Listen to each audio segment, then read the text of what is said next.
Всем привет, меня зовут... So, hello everyone, my name is Galina and we are going to start our 8th meetup of Dodo. And before that, we'll go to the backstage. I will tell you all of the details of how we organize such big events.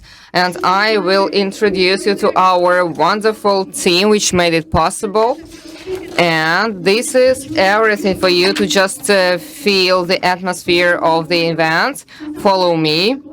Every year we have offline meetup, and only this year that's an online event, and that's for the first time that we have such an event. And 2,000 employees from different countries and cities were present at our conference in Moscow last year. We are offline, it means that we are going to be even more than that.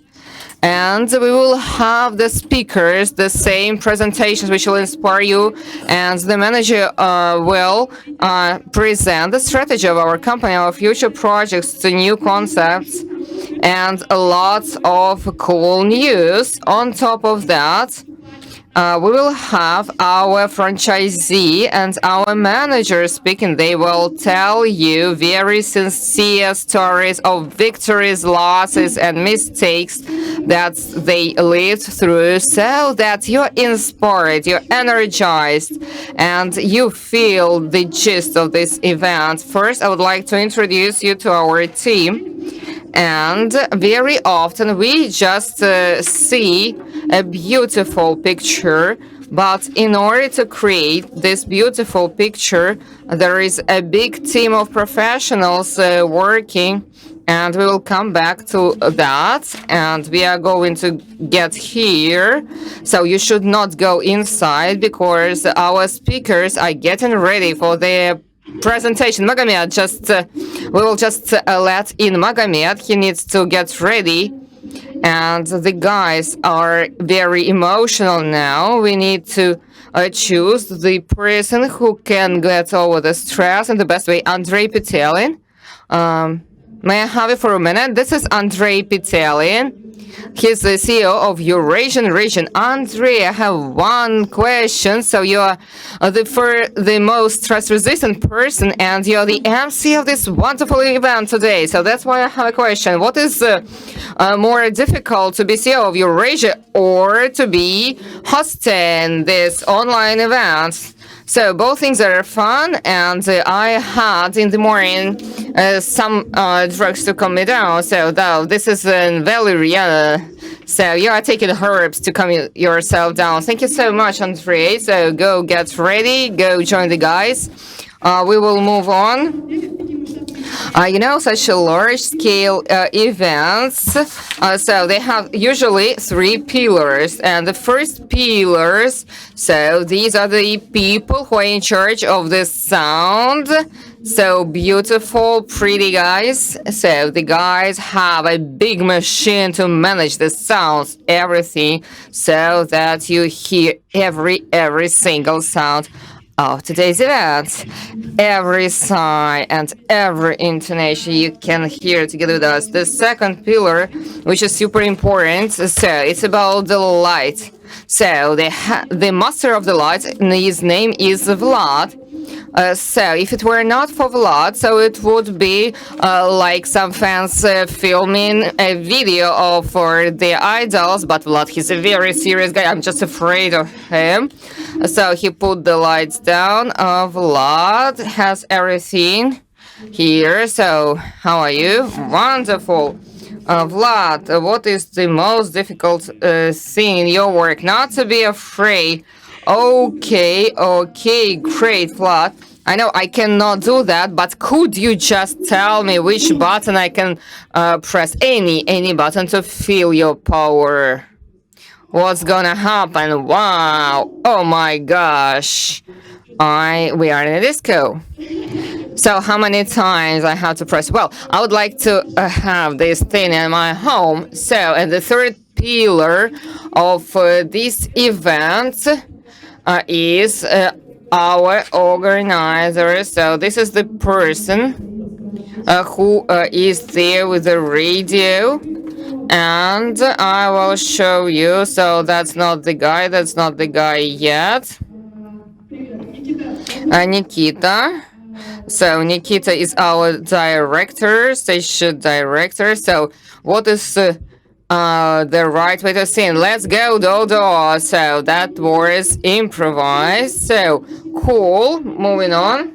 On top of the editor, we have the team who's responsible for this scenario, and they're managing this chaos. Just imagine you need to make a video, a 5-hour long event which is online, and you to control somehow everything, all of this flow of improvisation from these 30 people who are going to be our speakers today. And this is who are responsible for that. That's our scenario team. So we will move on, and now we need to get to the audience. Let us get acquainted with the guys who are in the audience.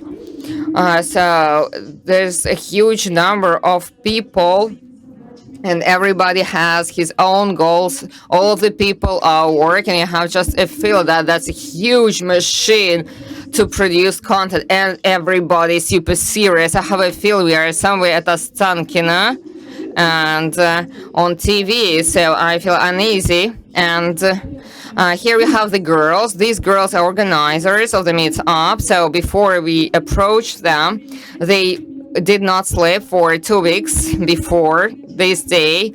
And we plan to have the meetup in St. Petersburg, and then they moved to Moscow, and then to online format. And they were helping together with the team to prepare the speakers and the presentations. They did huge amount of work. I think they need to have nerves made of steel.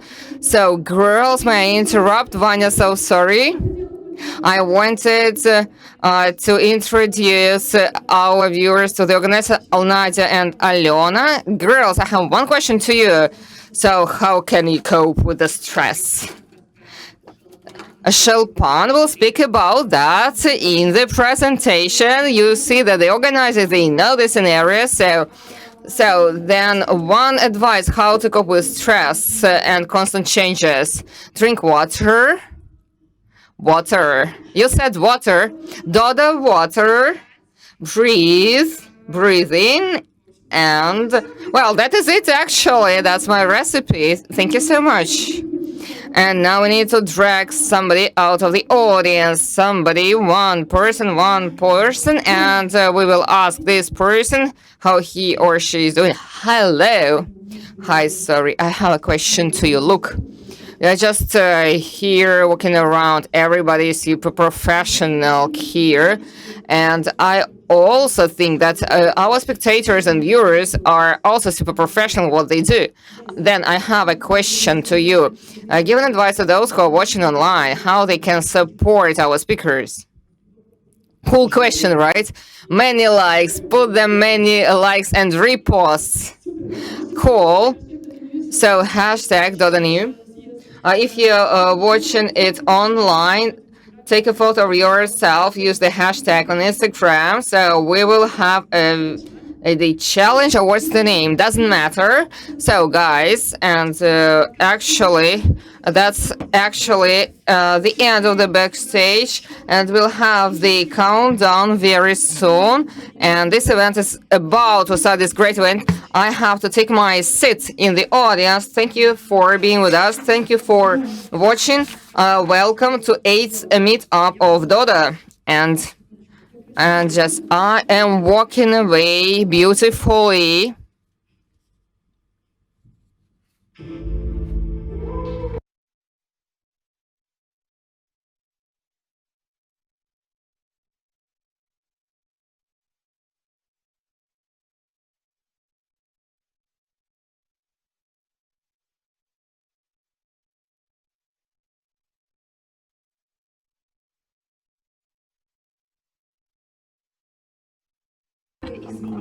What are changes? This is a step towards something unknown. These are new approaches and solutions. This is negation and anger. This is the joy of new discoveries. We all go through changes, but only those who see in changes new opportunities can be ahead of others.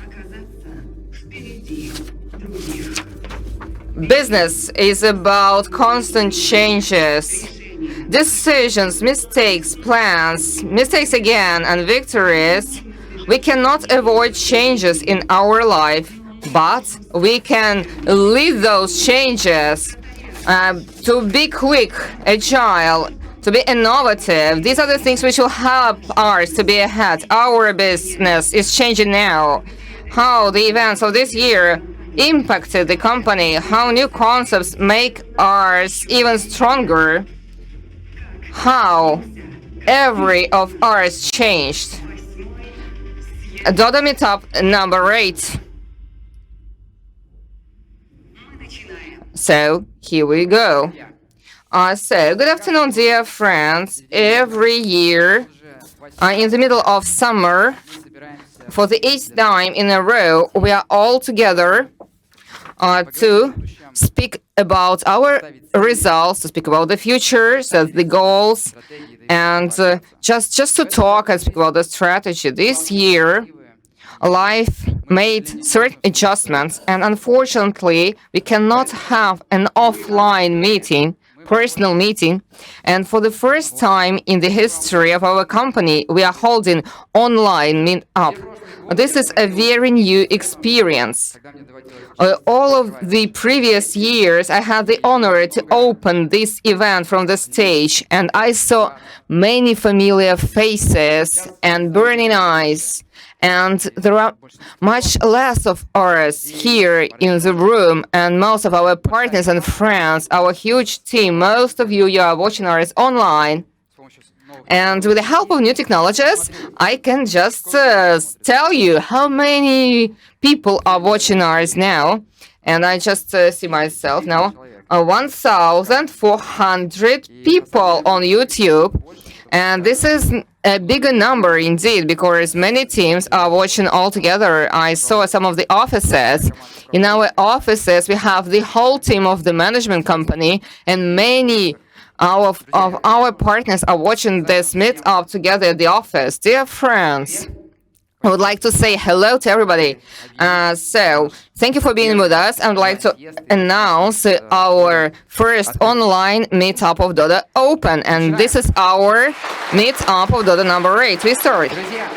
Dear friends, every year that I was on the stage, I would start with the same question. How the business starts in 1 year's time? So the main criteria of the business success is the revenue, because this is the measurement of love of consumers towards our products, and this is the measurement of confidence of our partners. This is the measurement of the confidence in the future. This is the key indicator. Let us see how our revenue changed over the past 5 years. In 2016, by summer 2016, our revenue exceeded 1.7 billion rubles for the total of the network. In 2017, it already exceeded 4 billion. That was huge growth. In 2018, we approached 10 billion rubles. And in 2019, last year, in summer, our revenue amounted to 17 billion rubles per year. And our annual revenue as of today is 21.5 billion rubles. All of the previous years we are growing like crazy. There was fantastic growth, which is very rarely found in a business, in any business. And our growth was 100%, 170%, and we have more modest growth this year. Our growth is only 26%. But what is 26%? Is it a lot or not, with given our scale? Look at this rating at our chart that was made by the leading magazine of food services, and in Zurich they had a big conference, and Dodo Pizza was acknowledged as the biggest and the fastest growing restaurant chain in Europe, and that was 119%. And we would be number 5 here in this rating if the calculations were done today. Yes, you should agree that over the past 5 years we had a very unusual new crisis which really struck the industry. What is Dodo Pizza today? I am confident you know about that, but let us have a bigger view. When last year I was here on the stage, we had 508 pizza restaurants. Today it's 630 pizza restaurants. That's hard to make a presentation in Dodo because every day there are new pizza restaurants being opened. So sometimes you want to just say, guys, stop that. The increase of our network was plus 122 pizza restaurants. And to our international community, we added one more country. If 3 years I were told that would be this country, I would never believe that. I could never even dream that we and our partners, we would open in Nigeria, in real Africa, in a wonderful country, in the city of Lagos. And I will give more details about our partners from Nigeria today. And we deliver pizza in 13 countries of the world. And our biggest markets, of course, our local markets, which are Russia. We had a good growth in Russia, Kazakhstan. In Kazakhstan, the growth was in faster, in Belarus as well. And 10 more countries on top of that. And you see that in most countries, our partners increased their networks. And the only countries where our business decreased, it was US, and we'll speak about that today as well. Russia remains our main market, which brings us the biggest profit and revenue, and Russia's share starts to decrease. If last year it was 90%, so then this year it's 87%. If we look in absolute numbers, the Russian market generated 18.7 million rubles of revenue, and the neighboring countries or CIS countries generated over 2 billion, and with the Russian 18.7 billion. I remember one venture investor was not even a believer that we could generate 1 billion revenue. Some of our partners, some of the franchisees are generating over 1 billion. And I remember a party in Syktyvkar to just celebrate that number because we did not believe it ourselves. And the EMA revenue is 678 million rubles. MC earned the royalty of 84 million rubles, so not from Russia. So in Russia, it's almost 10%. And every year we become more international. We split our business into 4 big regions or markets. We call them regions. Eurasian region, which includes Russia, Belarus, Kyrgyzstan, Uzbekistan, and Belarus, Kazakhstan. So these are Russian-speaking countries where people understand Russian. And we have it as one region. The second region, we call it EMEA, Europe, Middle East and Africa, UK, Slovenia, Romania, Estonia, and Nigeria. And so far away, exciting markets, which is China and the US. Eurasia today generates 96% of Dodo revenue, which is a big business. That's a mature business, and Ivan will speak about that. He's operation director of the region. He will speak about our performance, what worked well, what did not, and about the future. Now I will make a review of our startup markets where we are just starting to grow or looking for a business model. Some markets we start to large scale. I will start with the United States. I'm sure it is interesting for all of you. For us, it is a relatively small market, although this is the largest pizza market. So how is Dodo doing in the United States? The first pizza restaurant was opened in 2016. This was a former music studio, and we opened pizza restaurant on a different continent And it was a very challenging moment for us because we had to prove to ourselves, to investors, to the market that we can work on such a highly competitive market as the United States. And we made that due to energy and the enthusiasm of the team and support of Steve Green, the American entrepreneur. And a few months later, it became really successful. However, in 2016, we understood that we had no resources to support scaling up on such a faraway region, and we agreed with Alona, who became the company's partner, and she became franchisee. She bought our pizza restaurant in the United States, and we supported her. And in 2018, she opened another pizza restaurant in New Haven, and Andrei Kirevsky, another manager of ours, opened another pizza restaurant that belonged to him. Unfortunately, however, the restaurant in South Haven was closed due to high competition. And then in Memphis, our pizza restaurant was closed as well because Andrei had no resources, although he then resumed operations because he was joined by an American entrepreneur of his, and now it is quite successful, and you can see that it steered through Corona crisis really well. And pizza place in Oxford is a legendary brand. Oxford loves Dodo pizza, and even the citizens placed our logo for their city, and it was the sponsor for cinema festival that takes place there annually. And the citizens helped Alona to find another location because actually Alona was asked to leave the red house because the owner was changed. And the citizens, local citizens helped her.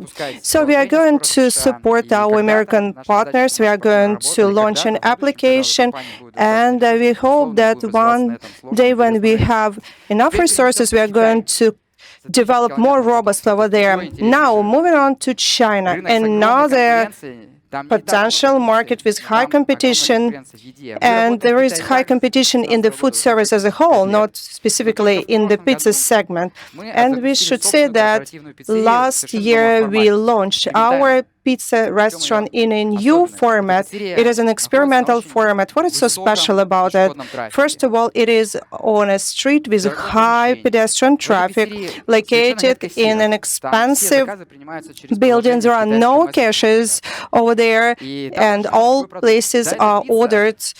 All orders are placed through the application, and it is a special Roman dough that is pre-baked in a special center and then delivered there. And that means that we can cook pizza really fast, and the recipes are original but quite easy. So we opened that pizza restaurant in spring 2019, and it took us 1 year to learn to do business in China. You need to understand that it is another universe, another market, and we learn how to make our marketing better, how to improve our menu, our products, and actually we achieved good results, because if you look at the number of loyal clients, and we can see this information because we have our app, we could see that the number of repeat orders is going up, and the revenue from loyal customers goes up as well.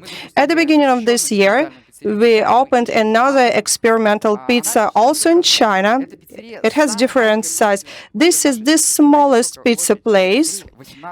It is 7.4 square meters large. Sorry, it is 18.7, while the kitchen is 7.4 square meters. So we want to see what we can do on this highly competitive market. And we did the best to improve the brand and the logo together with international agencies.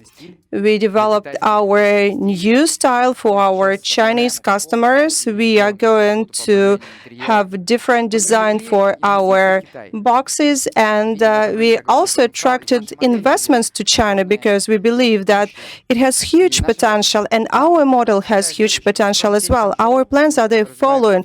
We are going to build a network in Hangzhou. We are going to localize the brand so the brand will become competitive, because because in a large city, you cannot be successful if you have only one or two pizza places. So once we have a good network in one city, we are going to scale up the business across the country. Now, moving on to Europe and Africa. Europe and Africa, let's start with Eastern Europe, that is close to us. We're talking about 4 countries. Slovenia is more of a Central Europe region, I would say, but still we refer to Eastern European region. We can say that here our model is very successful. We can scale it up. We can have good profit, and performance of our partners is telling in this regard. So what's going on in Slovenia? It has been growing over the year. And by the way, Corona crisis became beneficial for the business, and the revenue was about 57.3 billion euro. And Viktor Ivanov opened another pizza restaurant in Estonia. Phenomenal increase of like-for-like. Before opening the third pizza place, like-for-like was on average plus 45%. Lithuania. Alexander Strip opened 2 more pizza places, and he's going to open 1 more. He covers with delivery the entire capital, Vilnius.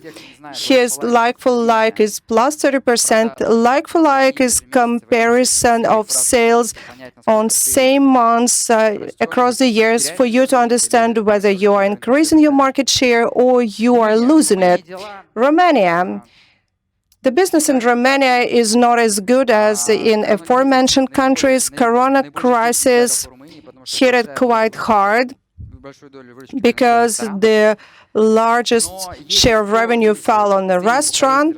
However, before Corona crisis, like-for-like was plus 15%, and Bucharest is quite a large city. Well, the good news is that Sergio Balakan's efforts and support of the local government paid off, and his profitability is quite good, although his sales went down. Now, moving on to Africa, to Nigeria. Look at these open, happy faces. When we got these photos from the opening ceremony, I felt so happy. And when I went to Nigeria, I was so impressed by the openness of Nigerians. Pizza restaurants in Nigeria were open in late 2019. Now we have 2 in operation, and we are going to open 1 more. And overall, we are going to increase the network. Sales in pizza restaurants are going up. We also launched the application. And I think when it comes to social marketing, Nigerian team is one of the best. Their performance, their ideas are phenomenal. They're so creative. They engage best bloggers, influencers. They constantly hold all kinds of events. So subscribe to Dodo Pizza Nigeria in Instagram. You will enjoy it. I can be sure of that. We have done a lot in the digital segment. We launched apps in 4 countries, and the share of apps started going up. It happened not so long ago. However, almost 50% of revenue falls on the apps. And by the way, we have 1 single app for all the countries, so if one day you find yourselves in Nigeria, use the app and it will work. Now going to Great Britain, very well-developed market, highly competitive, great market. And let's look at 3 pizza places, Brighton, the one in Brighton. And here you see the revenue in Brighton. You see, like in Slovenia, Corona crisis was very beneficial for the business, and we had huge sales. But interesting enough, when the pizza restaurant was reopened after the crisis, not only the revenue went down, it went up. We got new clients, and for the first time in 2 years, Konstantin Tarasov received his first profits. So it took him 2 years to invest in the market, and now he has stable profit. And this is what you need to know about developed markets. It will take you 2 years to invest in your business, and then you will get your market, then it will pay off. As for pizza restaurant in Coventry, UK, the business is going on quite well, and our partners have reaped profit for a couple of years already. And by the way, what is this city? Any guess? There are not many viewers here, I can see right in front of me, but it is a beautiful city, and there we will open our first corporate pizza place. Hopefully it will happen this year. And you know what? Despite the fact that our pizza restaurants are profitable, we decided to still experiment and launch a new concept in Great Britain. And for a conservative British market, it can be a serious change. What am I talking about? Look, guys, the market is so developed. We understand that if with the current model that all in all repeats our competitors' markets, like Papa John's, Domino's, etc., we understand that it can work, but at the same time, over the time, it may not work.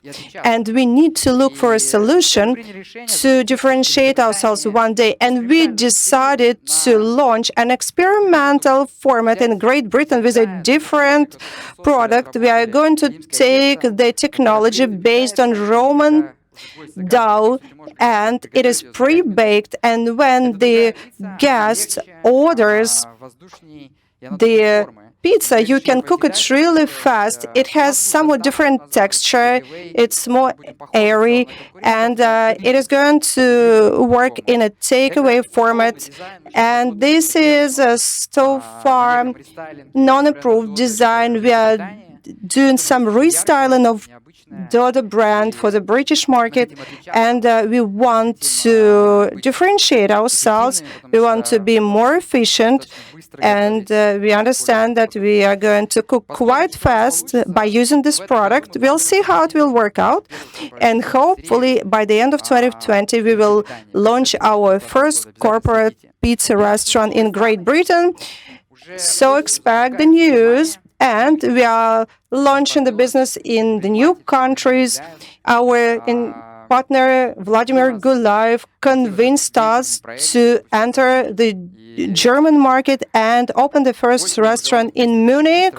And our partner is faced. So in autumn, the first pizza restaurant will be launched. Vladimir Goretsky team already builds the first pizza restaurant in Warsaw, and we have two partners from Kyrgyzstan. Yesen Zhumanov and his team will open a network in Vietnam.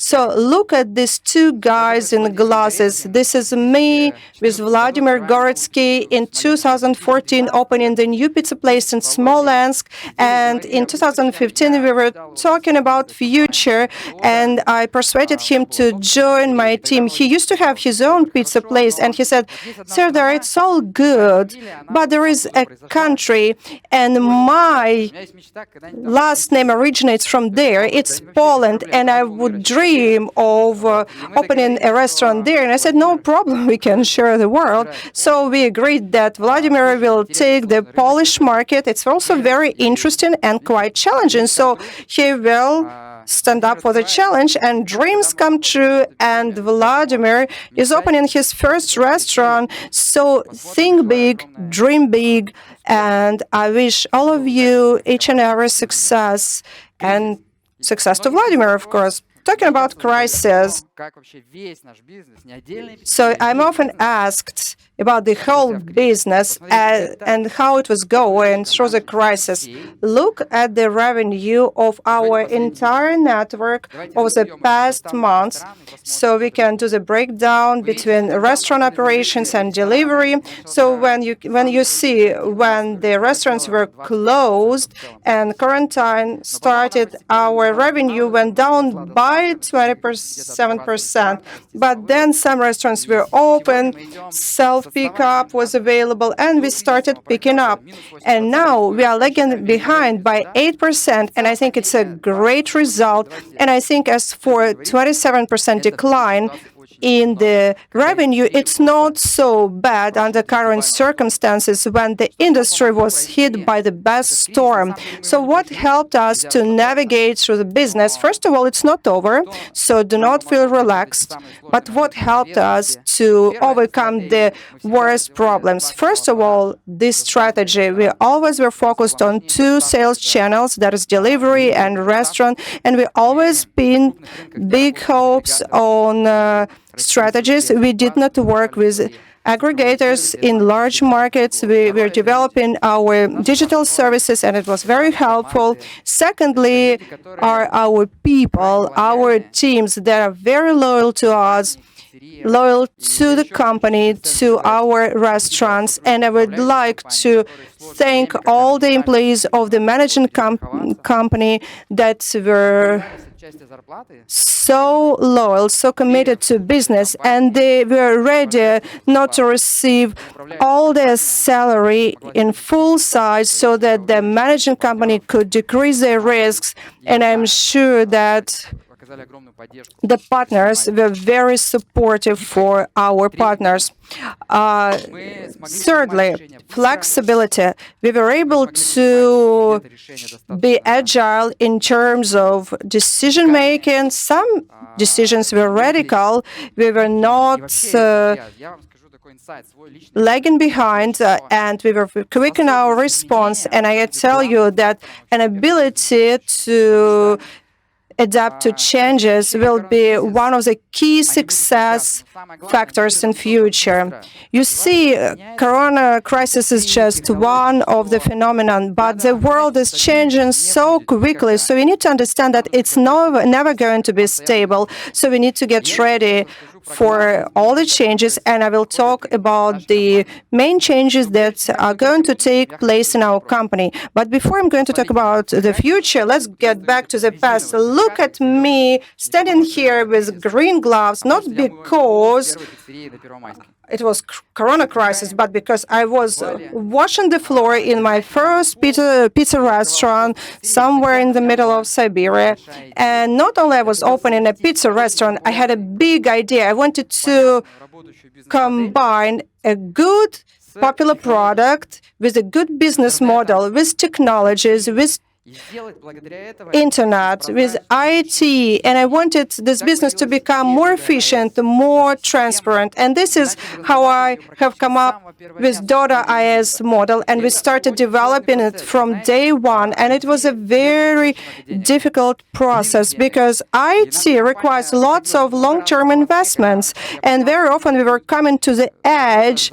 And I understood that maybe tomorrow I will have no money to pay salary. We had cashier gaps, but still we were able to create our system. And you know, guys, sometimes we forget what huge advantages we have, because after all, Dodo S is our business driver, and it allows us to manage dozens of pizza restaurants, starting from Kaliningrad, ending up in Siberia, and we can see what's going on in our restaurants, and that allowed us to attract more investments because it provides transparency, better operability for the business. It's really a very formidable tool, guys. And last year, I remember I was wearing same red sneakers when I was receiving this award in Singapore, and Dodo Pizza received the award as the most innovative company in food service segment. And when I got back to Moscow, you know what we decided? We decided to cover the award with this red piece of clothes. You know why? Because we believe that we are not the most innovative company. Yes, we have done a lot, but we know we can do better. And you know, guys, I will let you know what Dodo is in terms of creation. We invested 860 million rubles. This is what we spent on software, on salaries of IT developers. That is $13 million.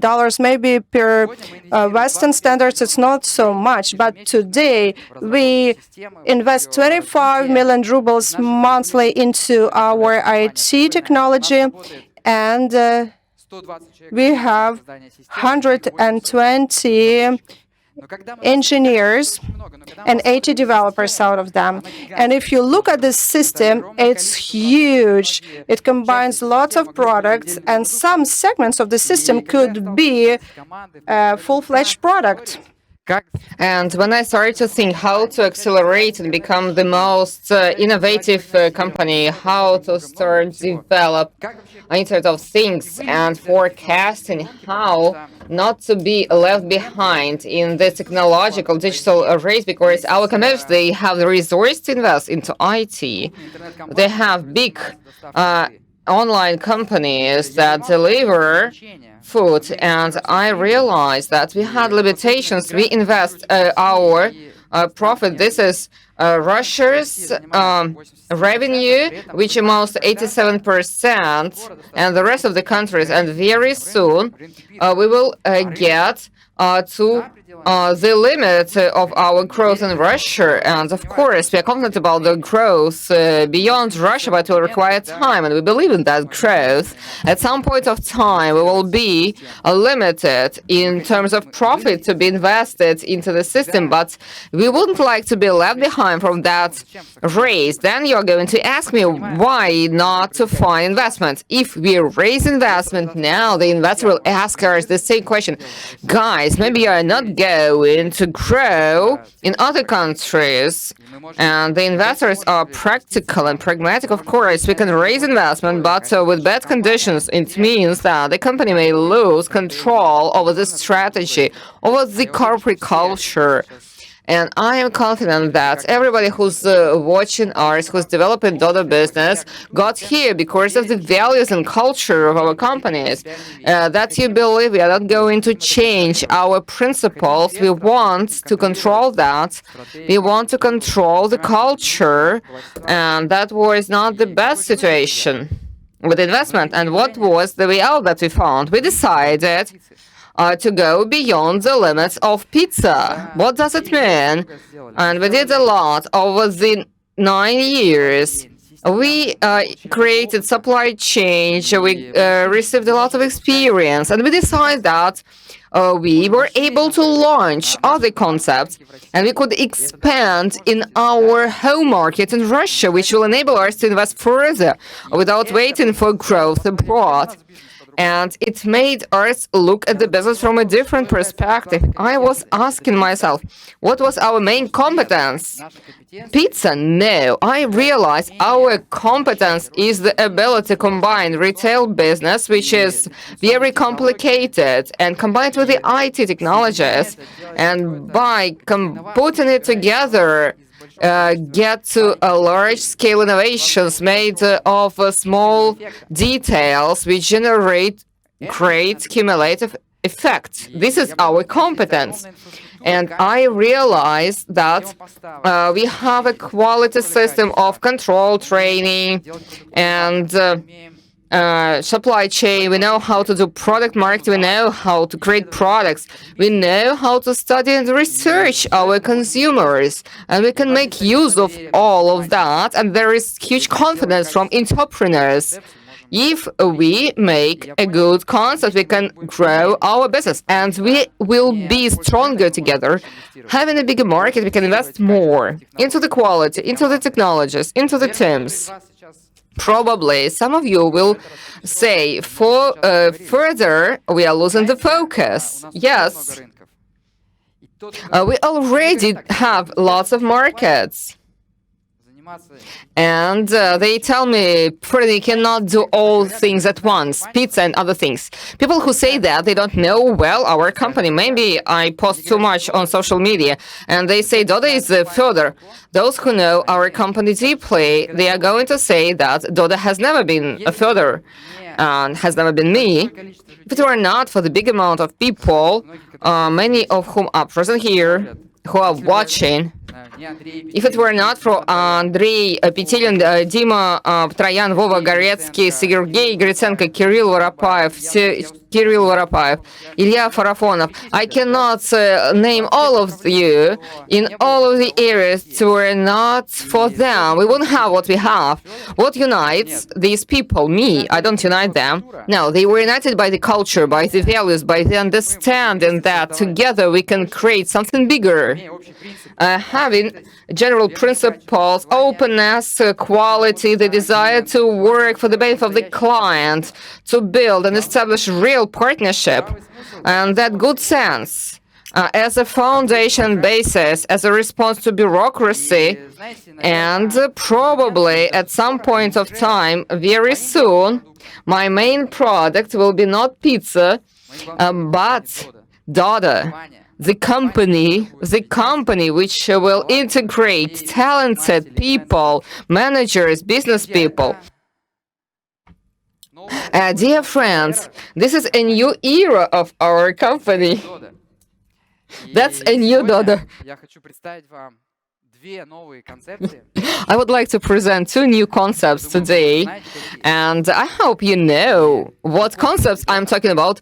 This is coffee and donor. It will be presented by wonderful entrepreneurs, leaders of our internal startups, Anastasia Nikitina, and I will speak about her, and Magomed Kostoev. Why coffee and donor? Because these are competitive markets, you should say. Coffee, so that's an ocean full of blood. There are so many coffee shops, and our mission is to enter very clear working models, take them, combine with our creativity, with our technology infrastructure, create something new, and have a new perspective to the new ideas which existed before. What kind of coffee shop we would like to produce? In a 2 minutes time, we'll have Anastasia Nikitina. She will give you all of the details. We would like to launch coffee shop in a medium plus segment, not a discounter, for guests who appreciate and value tasty, high quality coffee, and that's a fragile product. We'll use hand manual coffee machines. That's hard to make such coffee. You can do it well or badly. And many Dodo managers and partners know that even in automatic coffee machine, you can make both good and bad coffee. In those coffee shops, in this format, the service is what matters, it's crucial, and we would like to have our guests' behavior very transparent. So why should we have it transparent? We would like to see that the guests are coming back or not coming back to manage the process, to understand that whether they're coming back or not, what they dislike, and 100% of orders should be done in the mobile app. And how we are going to deliver that, Anastasia will speak about that. We would like to large scale the quality and service with the help of new technologies and to create a new business model. Dear friends, get ready. I would like to give floor to Anastasia Nikitina. Nastya, welcome. Hi. Look, but I'm not going to give you the clicker before you answer a couple of my questions, before you give me your 3 wishes. Okay, in 2015, you opened your first coffee shop. You were 23 at the time. You were a young girl. That was a risky step to open your coffee shop. What was your purpose? I worked as a trainer, as a barista in coffee shops, and I was lacking cool service service. The product was fine in the places where I worked. And I understood that I could develop the product or I could develop myself in the company. And I decided I had to run the risk and do something of my own. When I was opening my first business shop, my motivation was the same. I worked in a PR agency. I was sick of making ideas for somebody else. I decided to open my own business and invent my ideas. Before I didn't realize what it was about. So you became an entrepreneur, a businesswoman. So what is business for you today?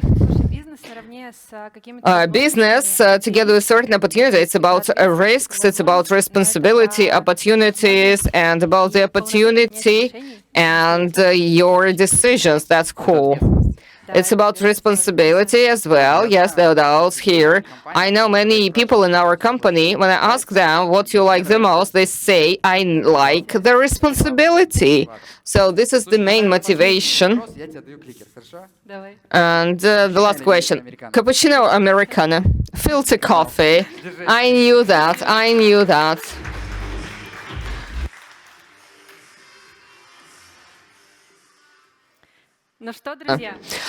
So, dear friends, we are opening the first digital coffee shop, Drinkit.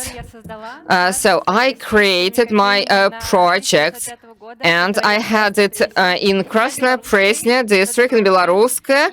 Metro station Dubrovska, and in the end of 2019, beginning of 2020, Drinkit and Dodo were united to create a new format of digital coffee shop. What does it mean? We would like to come up with a concept which will have all of the operational processes in digital. And we have three goals. These are three main drivers always to get to that wonderful goal. The first are our guests. We would like 100% of our orders to be done in the mobile app. It means that each guest who enters Drinkit coffee shop sooner or later has the app installed so that he or she orders the drinks through the app. For that, we have the app and will use the maximum amount of marketing tools, which includes QR codes. They'll be on the tables, on the bar table, on the schedule, on the window, on the facade of the coffee shop. And our guests, these will be all of the new users, will have one cool offer, 3 drinks for 1 ruble. And it's not the small drink that we offer or the most cheap one. No, we do the maximum and we give 3 any coffees for our guests to choose from. So the guest can make the mix of the coffee, the one that he likes, and he can choose this. And he can do this 3 times. Let us try. We open Drinkit app, and today I would like something hot, cappuccino, big size, 300, 400 ml, the biggest. We add espresso, so it's stronger because I need more energy. I love coconut milk, that's what I add, and caramel syrup, and we add a blueberry topping. We put it to the basket, and voila, we can pay. Either pay or we can use our special offer. After I use the offer or paid for the drink, I have a number of my order. As soon as the barista starts to prepare the order, we see that preparing, and the app will tell me that my order is ready. You see that number 5 I can get, and number 3 was already delivered. Special offer. In order to understand when I should come, we will ask our guests about that. And then you can have the push for that, and in a friendly way we will ask whether you would like to receive push messages. If yes, so then you will have the notifications, or to your mobile phone or to any other device. We have electronic receipts, and we are very proud that our concept has electronic receipts. It means the cashier will not get distracted, and the electronic receipts will be immediately in the app, so we waste less forest for the paper. So this is the history of orders, or we can go deeper and see what you see here. This is what we already did. Now we are working on Drinkit Club. We'll have subscriptions for a fixed amount, for a fixed fee per month. We'll provide special club prices, and we'll have more coffee shops, and our guests will be able to choose the coffee shop which is the closest to them and use the special club prices.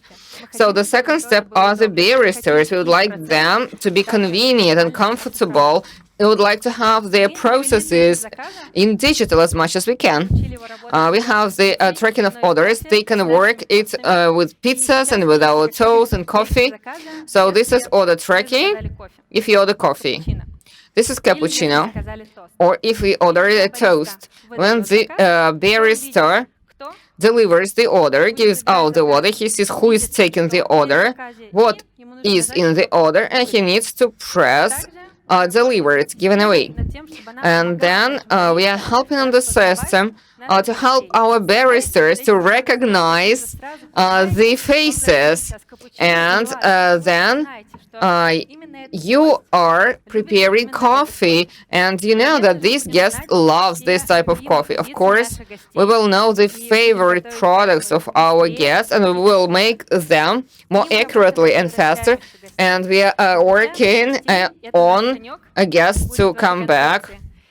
And that will be our key in line with this concept, so that we can gain a loyalty and love of our clients. Our baristas will be focused on making people come back with our smile, and with our coffee we made our guests to return. Returnability is what matters, and Dodo is an important block in our concept, and we are proud, we are really very proud that we trained a specific system which was focused only on pizza. At some point of time, we were proud that Dodo is a specific system working perfectly for pizza. Now we train to work with different concepts, including coffee. Everything which you will see it there in the app will Dodo is. So 3 drinks for 1 ruble. We don't have any promo codes. It's automatic. If you're authorized user, you need to use your mobile phone number to make authorization. So, and the system knows what to offer to you. We have 2 banners, 2 offers. Let us use this offer.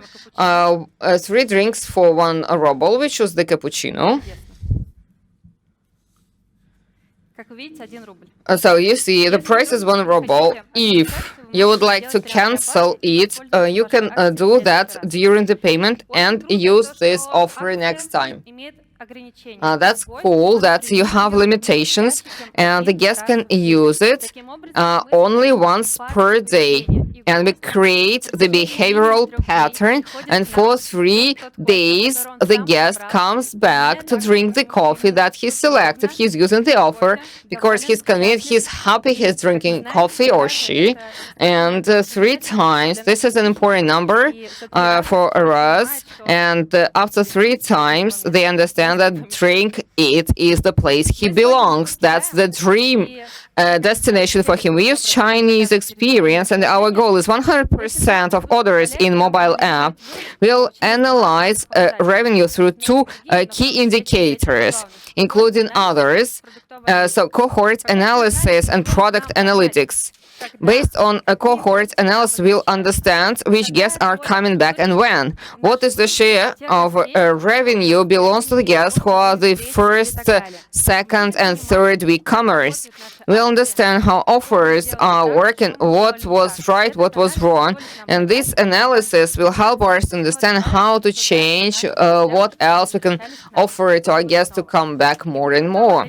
And the product analytics is one of the most important and types of analysis, because there are different indicators which don't have a big share in the revenue, and sometimes you feel that you need to have a look at them, so maybe they are not so important. But we can lose the fans which were there for specific types of products. In Dodo East, now you can see everything that you need before. Revenue, kitchen cost, revenue per person per hour, productivity, product warehouse stocks, inventory, and so on, and other reports that you know. So we understand that digital is to the benefit of our guests, for our employees, for the business. Dear friends, what we did in physical world, digital is everywhere, and we are about to open coffee shop. We did not use a completely automated way. We'll use manual professional coffee machines, which are also advanced. What I like in this machine, it has easy cream app, and the barista can watch the foam, and the coffee with the milk will have the programmed texture, temperature, size, and volume. So the stability of our product goes up. Our coffee shops will offer all kinds of drinks, classic, matcha, some unique ones, hot chocolate, espresso, of course, and we hope that the August will be great in terms of weather, as well as September. So we have a great range of cold drinks that look beautiful, as you can see. Of course, now I look kind of insignificant, but these are great lemonades, matcha, cold tea, cold coffee, latte, trendy looks, trendy names for the drinks. It looks fantastic. So what is the food we are going to offer? Despite we are a coffee shop, we are going to offer some food to eat, and we focused on toasts. On one hand, it's a very easy story, but it is scalable, and in this case, it is similar to pizza. We have several types of bread, sauces, cheeses, and by combining these or other components, we come up with a variety of ingredients and products. And now we are going to start with toasts that have certain recipes. They are nutritious and sweet, but you will be able to make your own toast later on. We also will offer some fresh bakery, pecans, croissants, and if you want to have a snack and do it in a healthy way, we will offer raw live bars, and people will feel happy. And of course, for breakfast, we will offer cheese patties, legendary ones. This is how we look like in a Mega Plaza business center, and one of our core principles is the openness. You can order coffee by using your app, then stop by, take your coffee, and run away if you're in a hurry. But if you have time, you don't waste it on giving all the details. I want cappuccino with cocoa milk, with caramel syrup. You don't waste your time. Barista does not waste his time to repeat your order, because per law we are supposed to do that. Then you have more time to communicate, and the service level goes up. So we have different places to sit down. There are some cozy lamps above each table, as you can see, and also there are some bar tables, so the interior looks compelling, beautiful, and of course it is tempting to stop by. Now we are finishing some final touches, and a lot of people are eager to stop by and ask us, when are you going to open? What's going on here? It looks great, and of course we are very pleased to hear that. This is our first coffee shop, 49 square meters large, and as you can see on the layout, it has a half aisle bar stand, and of course people are not surprised to see the coffee machine in the bar. Well, we are surprising them by having an open kitchen, and if you have time you can watch the cook making a toast for you, and then you will be able to pick it up and go.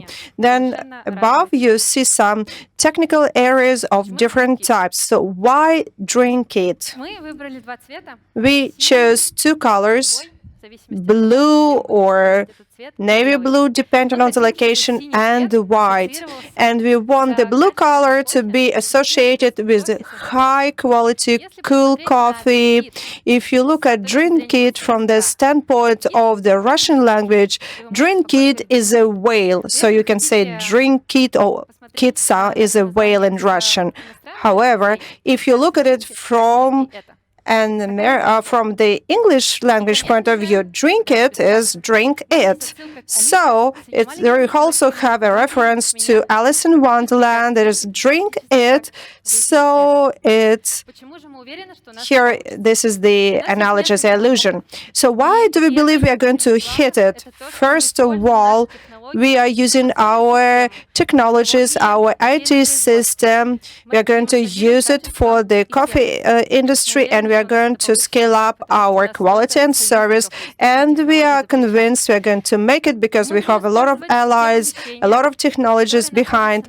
Then we are going to use the locations on the second lines and along the streets.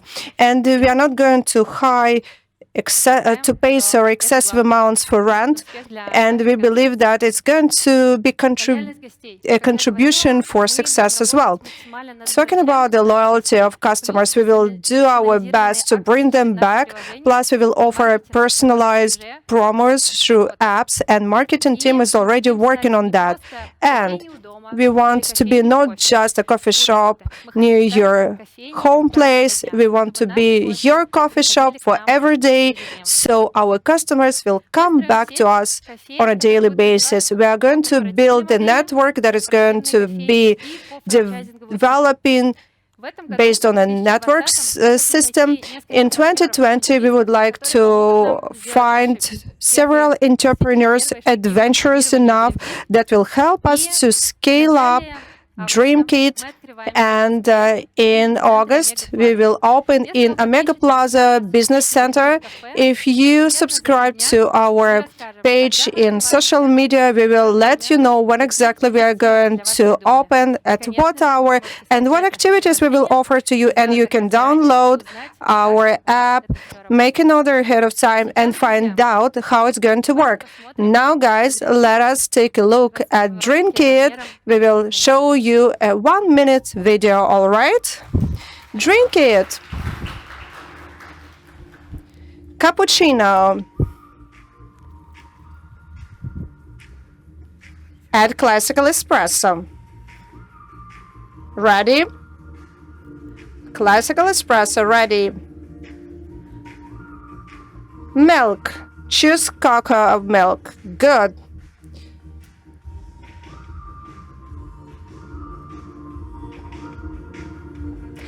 Syrups. Vanilla syrup. Or caramel one. Okay.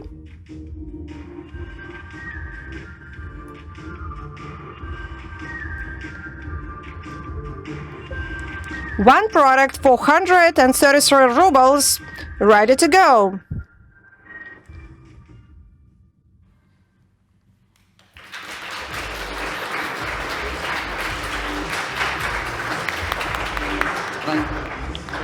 Nastya, thank you so much. I am so delighted. I'm overwhelmed. I just want to run away to your coffee shop and make an order. I had a chance to test the app. It is super good. It is so well designed. Super. I'm happy to hear that. Thank you. Thank you. Well, dear friends, moving on.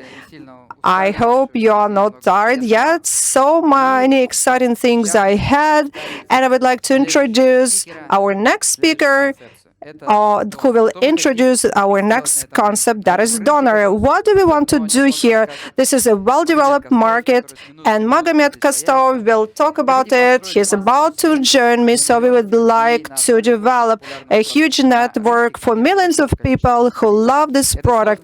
And this product is not covered by networks yet. We would like to come up with something new. What do we want to do?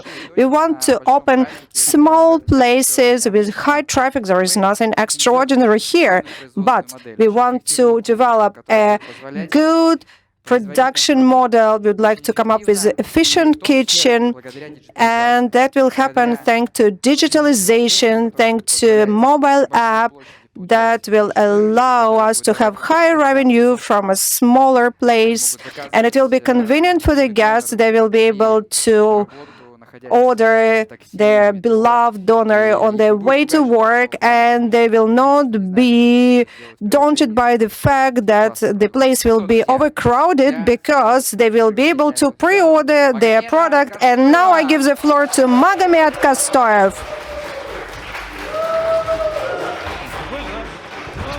All right.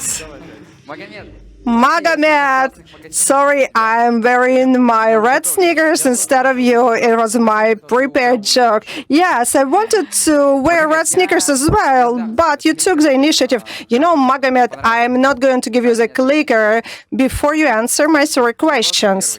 Question 1, how old are you? 39.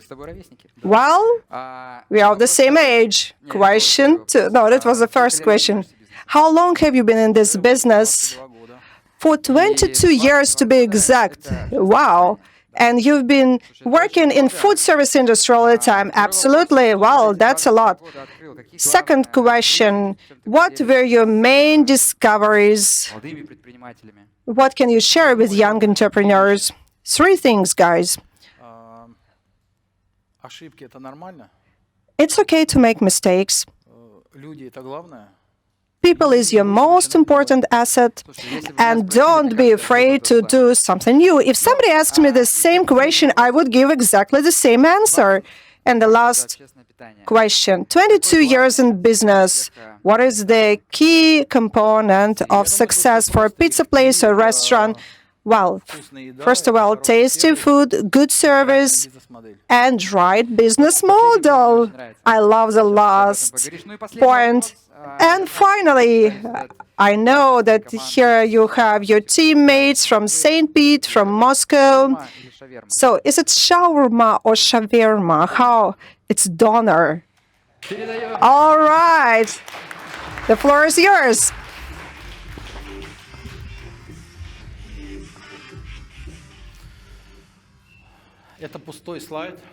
This is a blank black slide, guys. Funny.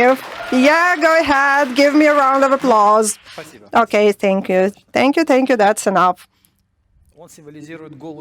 It symbolizes for a blank idea. So let's see where it all started. Let's talk about shawarma or doner or kebab or durum, brtuch. There are so many references to this product. It is loved all over the globe, and it is cooked in different ways in different countries. Today, I will tell you about a new segment of our business, about the new path we are going to take, about the new chain for food, fast food. But let's get back to 22 years ago. In 1998, when I started working as a waiter, that is when I started my professional career, I learned a lot, and I climbed up the career ladder. I worked as an administrator of restaurant. I also did some consulting work. I had my own projects, and you may ask me, what does it all have to do with Dodo? The answer is simple. The blog, the power of brain. I started reading before it became mainstream. I remember I was working as a restaurant administrator. I would go to this web page, I would read articles, I would find some useful life hacks, I would share it with my subordinates, I would adapt ideas to my restaurant. I really loved it, and I remember I wrote a letter to Fedor saying that I would like to see you one day, I would like to take a look at your miraculous IT system, and I would like to know what have you done. And I was able to meet him. I remember 2 years ago, Fedor invited me to his restaurant, so I would give a seminar to his managers about restaurant analytics. In April this year, we were writing letters to each other, and I remember he invited me to China to help create that Roman dough he was talking about for the Chinese market. And you see now Chinese have tasty pizza that they can buy at Dodo restaurants thanks to our great dough. And in August last year,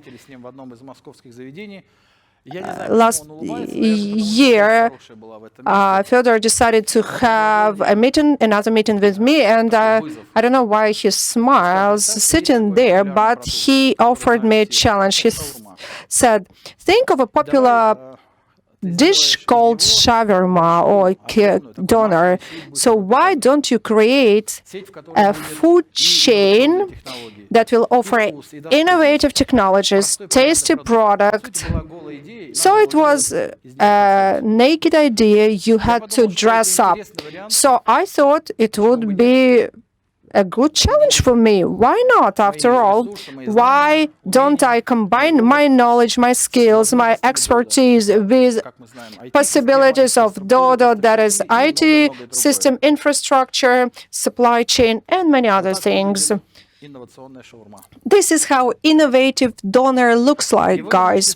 And you may ask me, why doners? There are many other popular products, after all. There is pizza, burgers, and doners. I believe they are the most popular ones.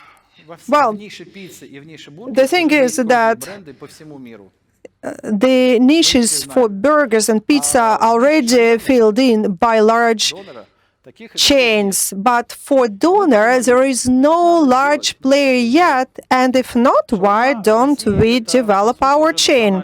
Well, doner for Russia is, after all, a national dish after California roll and Caesar salad. Of course, it is loved all over Russia. So Fedor sent me this photo, and he said, look, I'm traveling around Russia. This is a town of Tarzhok, 200 kilometers away from Moscow, a really small town, but they also sell here doner or shawarma. Everybody loves it. Actually, it is a product, again, popular all over the world. So I gave a call to my mom, and I said, Mama, I'm joining Dodo. And she asked me, is it good or bad? She asked, and I said, it's good. And she said, I believe in you. And you see, Mom, your son now is shown on TV, so you can be proud of him. So where do you start? What kind of concept should we offer? How large should be the restaurants? What should be the cost of the product? How will our guests find us? What will be our target audience? There are so many questions to answer. Well, we developed a concept based on 3 basic principles, and our platform was based on these principles as well. First of all, the convenience. By this we imply a lot. First of all, we will open restaurants in high traffic locations with panoramic views. We will be able to give donors really fast, so we split production into sub-processes, and the guests will get their donors really fast. Then, mobile application. Of course, we have developed a very efficient mobile app that will enable our guests to place an order. Being away from a restaurant, you can drive past restaurant by a car, or you can walk home, place an order, and as you reach the restaurant, grab and go. And of course, our mobile application has a black item. I will later talk about the heroes that have come up with it. Then, next point, taste, good taste. And here I thought what a good tasty donor means. Of course, each and every one has a favorite location that offers best shawarma or doner.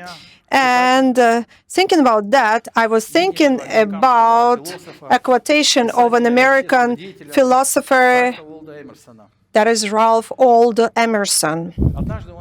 Once he wrote, if you use different methods when looking for something and ignore the principles, you always risk to circle around without reaching results. But if you analyze your principles and basics, you will always move forward and always reach the desired result. Okay, we thought and we started analyzing the principles. And we started educating ourselves, thinking about basics of food production. So we read the book of a Michelin chef and the owner of Fat Duck restaurant, Kirsten Blumenthal. We also read a book by Harold McGee, who is the physicist, but who also explains what's going on with food during the cooking process. And of course, we read a book written by former Microsoft employees. And he invested a lot of money to start the scientific foundation of cooking, and he wrote the book Morning's Cuisine. And after starting the foundation, was split donor into 3 elements or components. You know that this is bread, seasoning, and meat.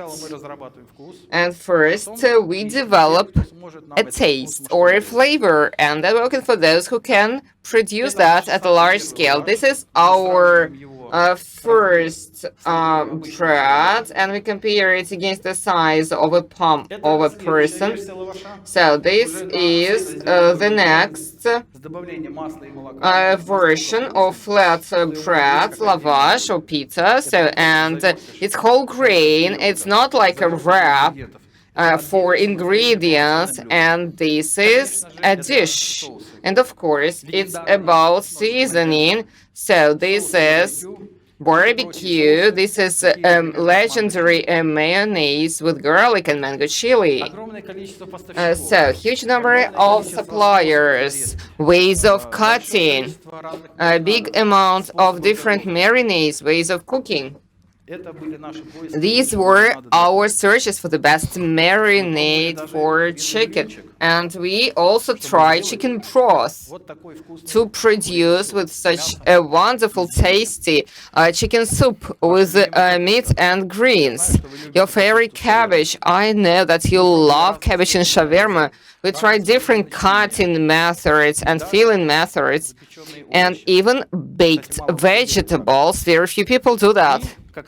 And as a result, our first donor from Berlin, there is meat, baked vegetables, greenery, and feta cheese. And then to check its taste, we gave it for degustation to our colleagues. So this is how it happened. And this is their feedback. We understood that was the right way, and we were inspired. So we did it in bun. So this is after biting. Even after a bite, it looks beautifully and tasty. And that is the photo of a legendary Berlin kebab that we found in Berlin. We traveled lots of cities looking for inspiration. That was St. Petersburg, which is the capital of shawarma. That was Bucharest. And we visited Berlin and Istanbul. And in order to come up with that kebab, it took us 1 hour and a half of waiting in the cold outside. And that was the foundation of how we developed its taste. Summarizing, I was speaking about the taste and the most painful question, safety and convenience. I will just ask about what is the weakest point in shawarma. So I call that device shisha. So this, and we started how we bake meat here. And there are a lot of limitations for the business, for the guests. This bobbin and this barrel, so they are very hard to control, and there are lots of issues in terms of sanitary things. And when he's cutting a piece of meat, usually it's stored here, and the temperature is unsafe. That's not safe to eat. And you need to manage it. You need to get it closer to the fire, and you need to watch the tray, and then you need to look at dried meat, and usually you may get both raw and dry meat in the same piece. And also there is a risk of infecting the meat if the cooking was improper. There are lots of reasons why we decided not to use this and this bobbin, and that's hard to cook using this bobbin. This is the unsafe area temperature from 6 to 40. From those who are watching, this is from 40 to 140 Fahrenheit. If the raw meat is in this temperature range, so there are risks of spread and infection. And we developed a process of our ingredients flow, both raw and finished, from supplier to the guest, in a way that all of the raw materials are higher or lower than this temperature range. If you even want to get food poisoning, you won't be able to get it. This is the safest shawarma or shawarma model in the world. And can we make shawarma without a bobbin? No, shawarma. Well, one of the best ways to cook meat.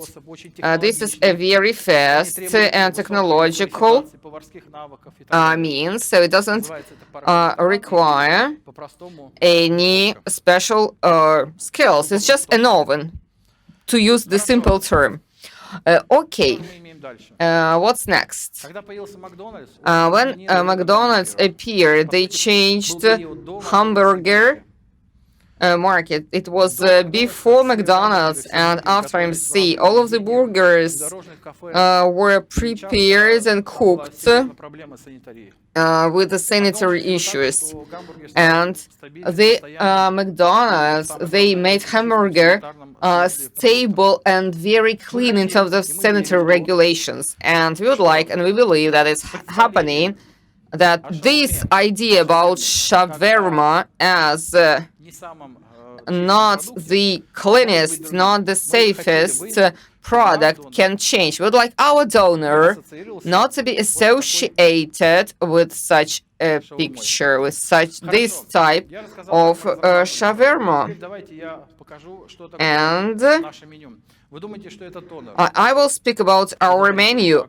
You think that's a donor, but that's not true. And then it's a classical Berlin donor. And I would like to give you more details, but that's hard for me.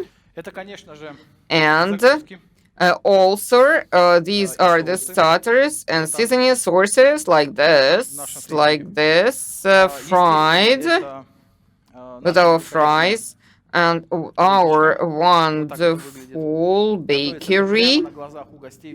And we are preparing while our guests are watching. So this is our bakery. Hot and soft drinks, iron, and then berry juices and iron. So this is the soup to go, like we call it. And for those who like salads, so we have salads with both with meat and without meat. We love vegetarians. We respect them. And we have a wide range of products and foods for them. This is during Belfort, how we see our business development. Now I described our model in terms of the guests. So that's tasty, you would like to go there. What about the business? We see 3 formats in line with our concept. The mini format, something you know, that's a closed place with a window without seats, and then the middle format, so up to 70 square meters from 10 to 20 tables, and the big format from 70 square meters and lots of seats. What is the business advantage of this format? The first advantage is the mobile app. That's convenient for the guests, less queues, less workload for the cashier, and we see our guests online. We can make offers in the apps. This is Dodo Ease, which can help us to adjust all of the processes. We can recreate the new functions. You can never do that using a ready-made system of restaurant automation, logistics system to supply to all Russian cities. And Dodo Pizza was building this system for many years, and it's ready, and we are going to use it. Unique equipment. This is the unique donor grill, which was developed by Business Russia. So it accelerates donor cooking, and this grill will be available only to us and our future partners, our franchisees. This is frying with an automatic filtration of oil, and you cannot make it bad, and it's much cheaper compared to international analogs. Telemetry and wide menu.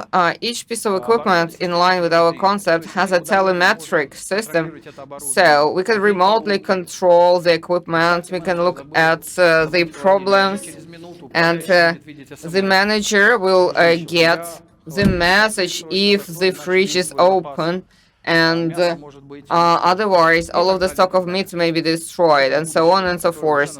So this is the future which is today. And the last business advantage, that's not the last on the list. And all of these advantages, the logistics and everything, Connect app, wide menu, it's all accessible with a highly efficient kitchen, which has a square area of 15 square meters. You understand that with 15 square meters to have such a speed and menu, that's amazing. But I have one more surprise to you. You thought we would have Steve Jobs photo here, but not. So, shawarma, where are you? So this is the biggest aggregator of shawarma points in Russia and abroad. Two wonderful people who are developers of this system, and that's a pleasure that they're here watching me and smiling. Georgy Shvinyan, Arseny Vasilyev. So this is what it looks like, this interesting app.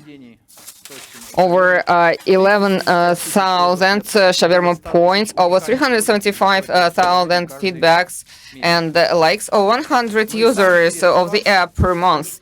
And the most interesting fact is that Arseny and Georgy, they developed this app and they are developing it for 3 years in their free time, free from work.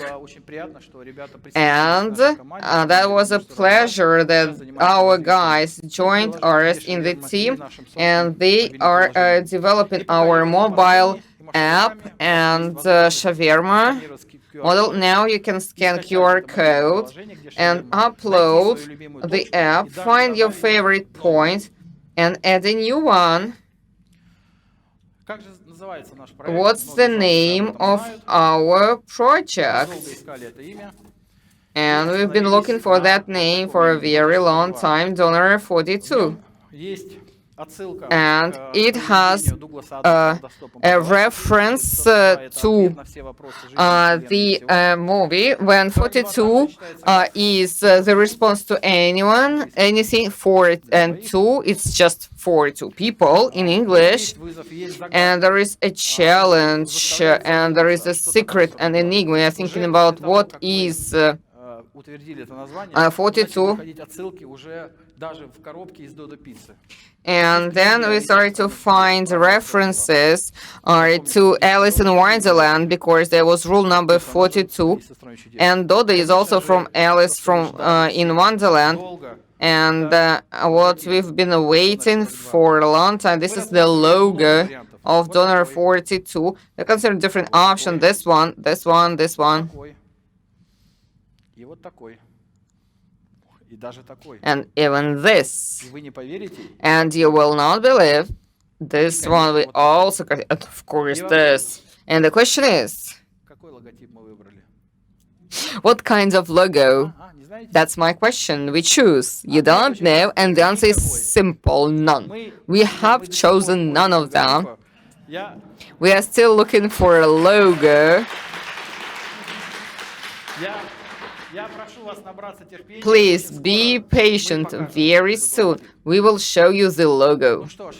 So, I've covered the new concept, about the new way, about the new business that we're going to launch. It was a blank idea, the blank slide. That was a vacuum. Now it's a ready concept. In 2 months, we open our first facility near a metro in Moscow. We are going to test our business model, and we are going to further develop. In the very beginning, I asked you the question, what is the tastiest shawarma? And I said that you have your favorite point where you buy that legendary, super tasty shawarma. I would like you to visit us when we open. I would like you to try and taste our donors. And next time when you are asked, where do you think is the best shawarma? And I would like your answer to be, the tastiest shawarma is to be found in Donor 42. Thank you.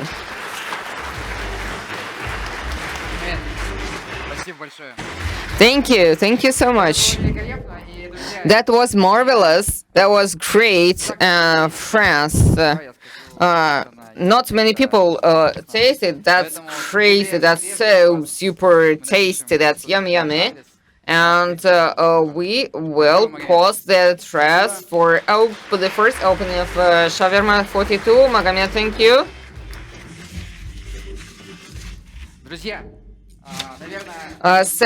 Dear friends, one of the most popular questions that Magomed and Nastya receive, and even me, when are you going to sell franchise?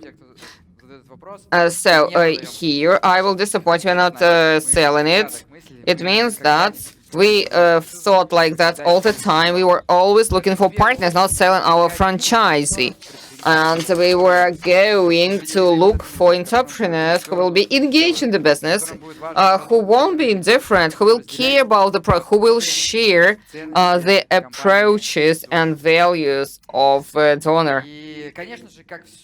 And like everything in our company, we will do it step by step and consistently. And we did not open the Drinkit, the donor for it too. Donor 42 has just signed the rent agreement. And then we will focus on operational work, on the success and efficacy, and we'll work a lot on the details because iceberg has a big part which is under the water. All we are saying now are hypotheses. And like Nastya and Magomed said, we would be looking for entrepreneurs who are adventurous, who will be ready to further test and develop our formats on different markets. We'll be looking for different cities and markets. And together with those entrepreneurs, we will finish and fine-tune our format. After we are confident that we can start large scaling, we'll use our infrastructure to accomplish that. Watch out for the startups, watch out for Drinkit, Donor 42. We will inform you about everything, all of the news. Donor 42, Donor Drinkit. We became a new company, and this is an important meetup. And after we started to create our own startups, we started to think about our name. Evidently, we are not Dodo Pizza. And we started to look for a new name of the company. And there were lots of options and ideas. And then we asked ourselves, what is the main product that we create? It's pizza, donor, business model, franchising model. What we are creating, we would like to create a brand. This is what we realize. And to create brands, so this is the biggest reward in the business, because brand is such a virtual, fragile thing which lives in the minds of people.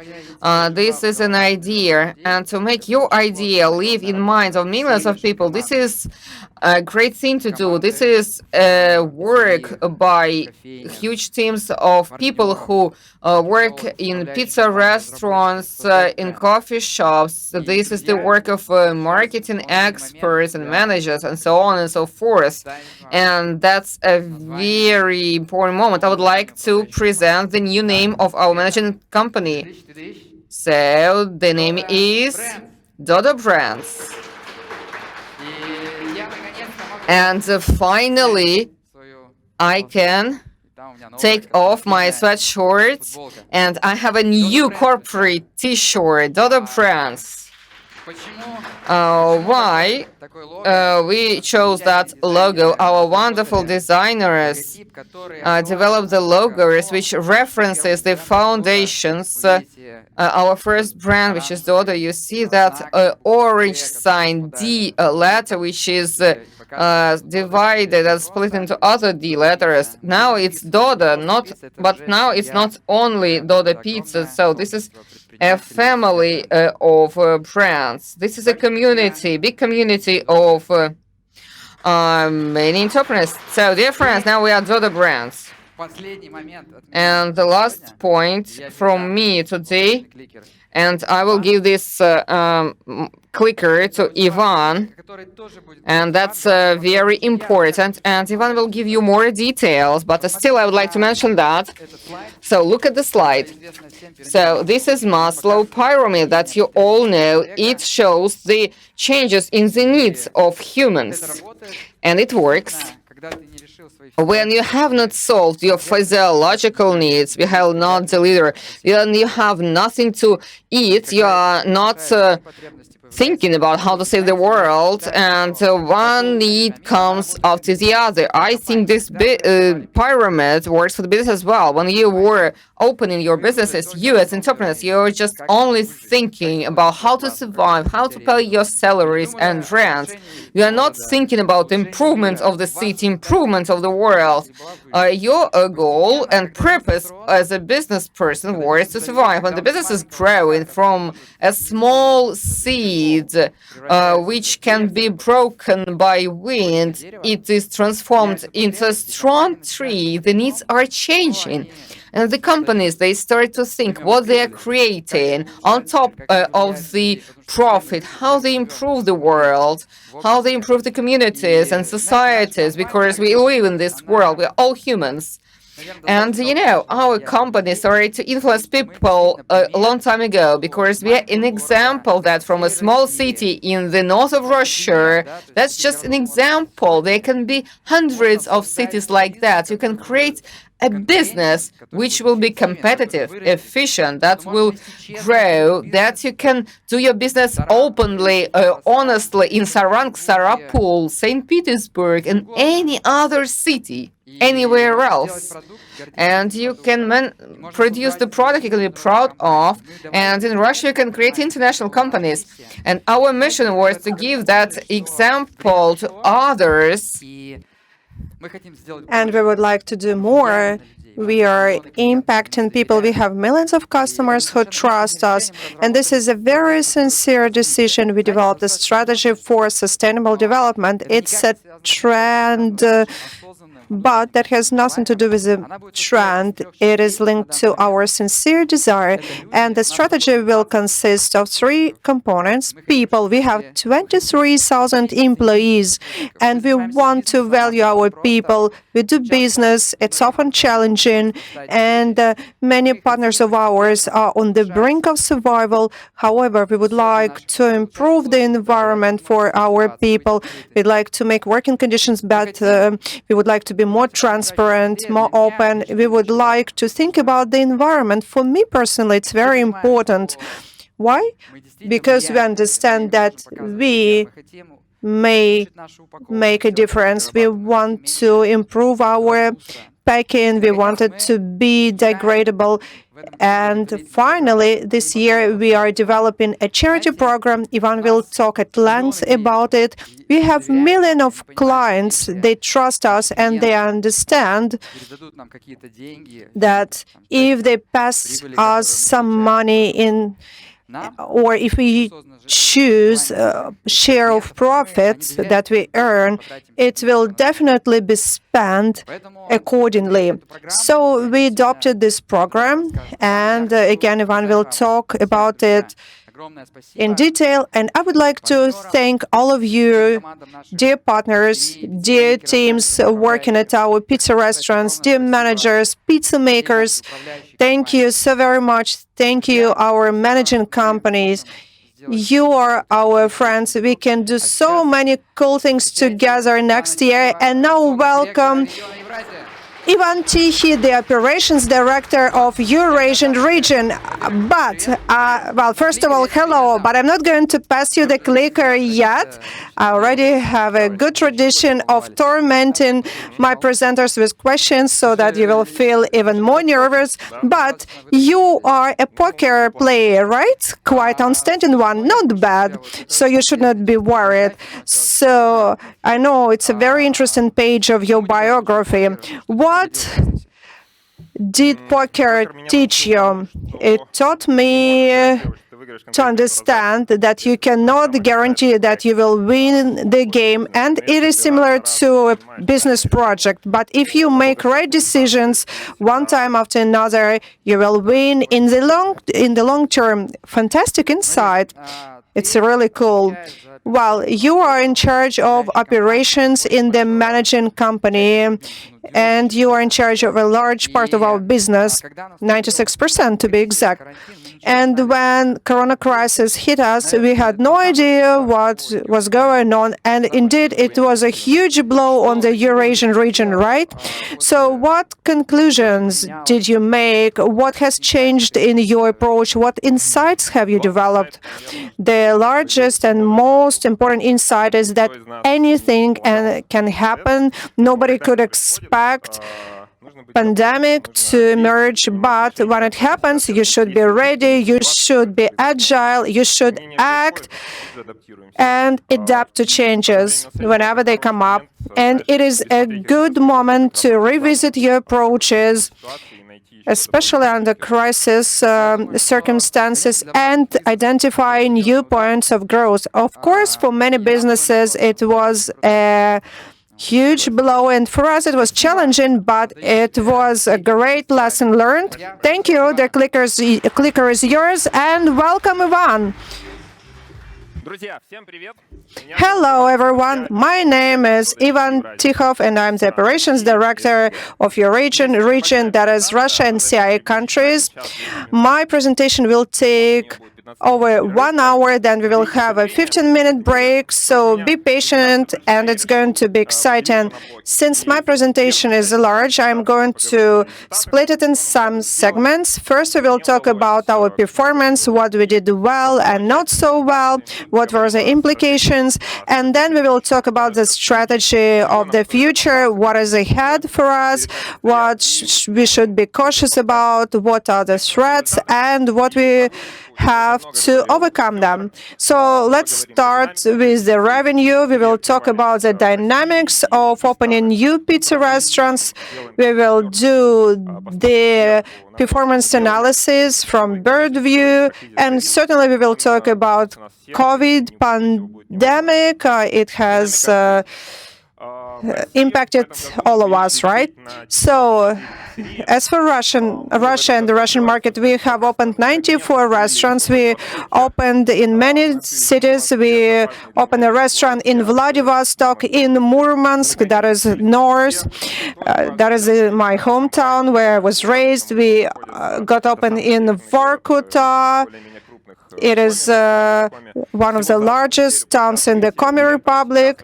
And you know, our partners already have a revenue of 1 million rubles after 1 month of working. We also got open in the center of the capital, and that is associated with additional challenges, and we opened a flagship restaurants, and they receive support from our company. Our architect is engaged. So we opened a restaurant at Palanka Street in the very center of Moscow. Another restaurant was open in St. Pete at Nevsky Prospect, the largest street in St. Petersburg, in the very center. And we got open just 300 meters from Red Square. Ilya Farfonov opened that restaurant, and this is an express format, quite new, and it was opened not long ago, so far it's early to talk about results. And we opened another flagship restaurant at Svetnoy Boulevard. The rent cost is huge. Our corporate retail chain opened it, so we are going to experiment with it and see what we can do there. These flagship initiatives offer us lots of opportunities. Here we have premium design to be in line with the most sophisticated tastes of Muscovites. Here we will carry out some experiments like selling pizza by such pieces. Here we have a freezer that will prepare a cocktail just in 5 seconds, and we have a Mary Chef oven that will allow us to serve snacks really fast. This pizza place has different packaging. Pizza will be offered without any packing on paper, like in restaurants. And if it proves to be successful, we will extrapolate this experience to other restaurants. Again, as for the brand, this is the face of our business, and of course, it's associated with certain risks. Next year, we will open several more flagship restaurants in Moscow, in St. Pete, and other large cities across Russia.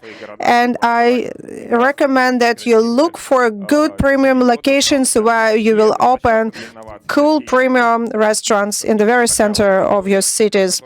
And this is a great platform for innovations where you can start from scratch and then scale it up. We also got open in faraway remote locations of Russia. We increased our presence in large Russian cities. In Novosibirsk, our partner Artyom opened 5 restaurants just in 90 days. And we also experiment with small towns, and one of our partners opened a restaurant in a really small town with a population of 36,000 people. We also continue developing in Kazakhstan. There we opened 12 restaurants. Well, actually we opened 13, but one got closed. Our partner Vadim Tkachuk opened 9 restaurants in Belarus. He increased our presence in Minsk, and 3 in Gomel, second largest city in Belarus. So in Kazakhstan, we are #1 chain, but in Belarus, Papa John's and Domino's outpace us. However, I'm sure Vadim and his team will be able to overcome them. We also opened 1 pizza place in Bishkek and 1 in Tashkent, the capital of Uzbekistan. But let's talk about pizza restaurants that we closed. One was closed in Moscow city because the rent was quite high, and relations with the tenant with landlord were terrible. But we continue delivering to Moscow city, and we closed 2 pizza restaurants in Rudny and in Serov, located in 2 different countries, Kazakhstan and Russia. Unfortunately, our partner was not able to keep up with our level of service, and we had to say goodbye to him. So now we have 604 pizza restaurants, and it is a 24% increase. But now we need to understand what's going on in the food service market overall and where we are in terms of our competitors. So if you look at pizza chains, you can see that we have the fastest growth rate, and Fedor said last year that Dodo Pizza is larger than Papa John's and Domino's altogether. And now we are as 3 closest competitors altogether. And in fast service segment, we also show very good growth rate. Dodo Pizza is present in 260 cities and towns of Russia, and no other chain has such a huge geography. No hot dog chains, burger places, etc., etc. No other chain has presence even in 200 cities and towns. Now, last year, Fedor was sharing with you our plans. He was talking about projects we were going to implement, and one of the key focuses was our accessibility strategy. So let's see what we have done. We launched a product line of affordable pizzas, pepperoni and fresh. They said pepperoni is predictable, but still it is number one in terms of sales for a long time. What does it say? It says that our clients are in need of affordable products, and there is a category of clients that are happy to buy those, and for them it's a very attractive offer. We also have a combo offer by showing what is the benefit for them. So there is a combo for the morning, for the day, and there is also a combo for large offers, and the benefit for the clients is obvious. So as a result, the share of revenue for combo rose from 9% to 29%, almost by 3 times. Is it good or bad? It certainly is good, and I will explain you why. Combo is de facto a beneficial offer for the customer. The customer can see his discount.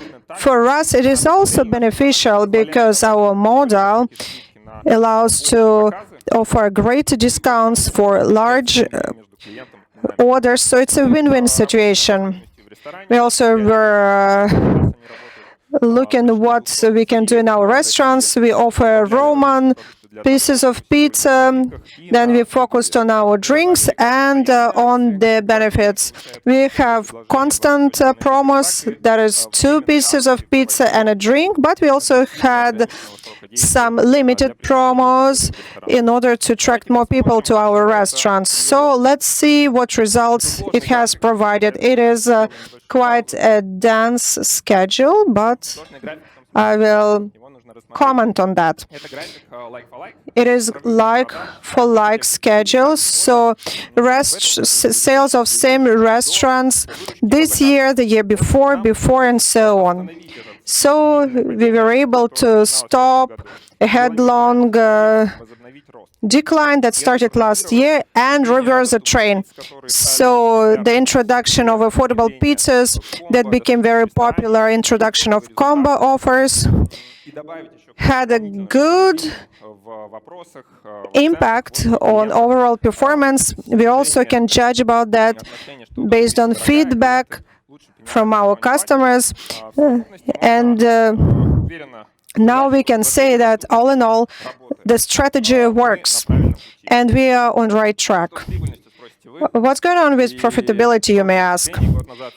Last year Fedor warned you and said you should not wait for quick results. And of course, investments will decrease, investments into promo campaigns will decrease profitability for a while, but let's look at net costs. Across the chain, it is pretty stable across the year.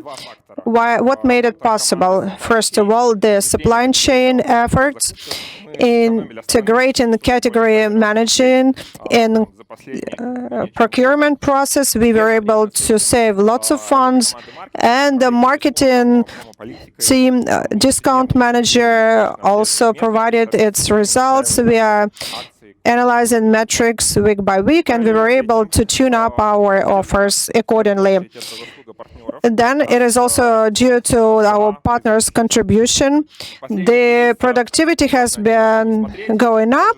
You can ignore the past 3 months because it has more to do with the crisis. However, there is an outward trend for increasing the profitability of kitchen and couriers. So profitability is stable, has been stable, and there have not been huge fluctuations over the year.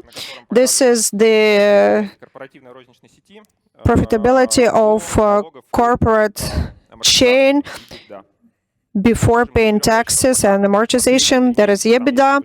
And again, we are ignoring the past 3 months because that is the consequence of COVID pandemic. But anyway, we can feel comfortable about the profitability. What else have we done? We have achieved a breakthrough in managing the menu, and I'm not daunted to use this word, breakthrough. So we have 4 seasonal offers, as we had New Year pizza, and we did it in a hasty manner. We have been running around the supermarkets trying to find cranberry sauce, and it was quite nice. Although it was a niche product, not all of our customers appreciated it, but it had its mission. Then we launched a river rustic pizza, and carbonara is certainly a hit, and it is #1 in terms of sales. We also announced that we would launch Dodsters, and that was the announcement. But actually, so far, we have launched 38 new products this year, products that are still in the menu. If you talk about testing experimental products, all in all, there will be over 100 new launches. And a year ago, we have not had any partners program. Now it seems incredible because over the year, we have started 43 partners programs with our partners, and 10% of revenue is due to our partnerships. And another largest change in the whole Dodo system, that is the establishment of Partners Council. So partners were selected in the second half of last year, and the first meeting more resembled of a fight. However, next meeting was more friendly, and it was a long journey towards partnerships. So we had a marketing strategy that we wanted to share, while partners had their painful points and they were not willing to listen to us. Now, in terms of as for our discussions, they're still quite heated, but still very productive. Partners were able to provide the impact. The Partners Council is going to be re-elected, so you can participate and be sure that your voice will be heard.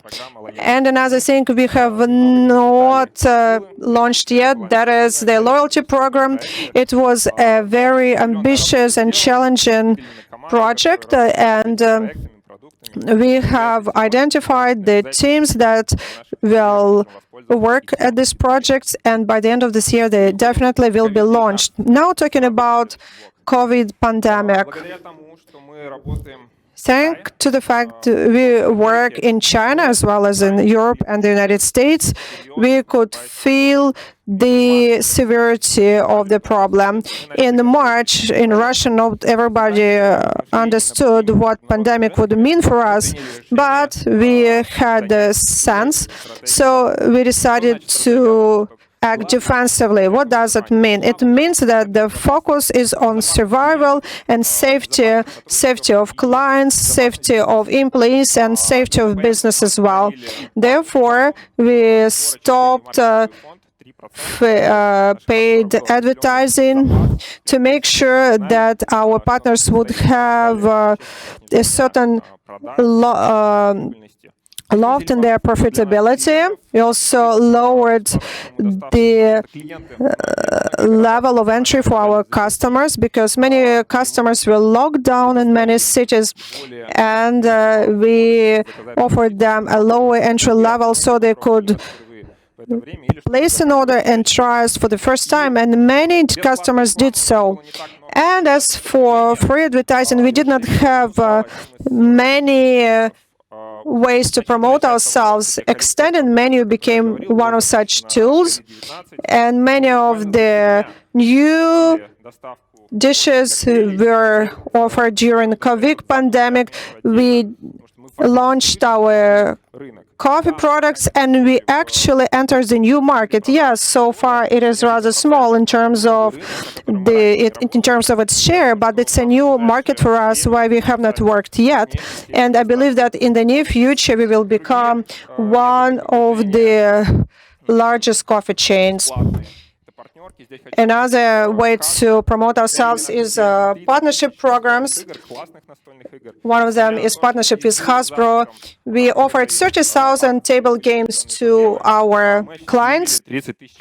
And so we have 30,000 happy clients, and further mentioned how the revenue changed in crisis.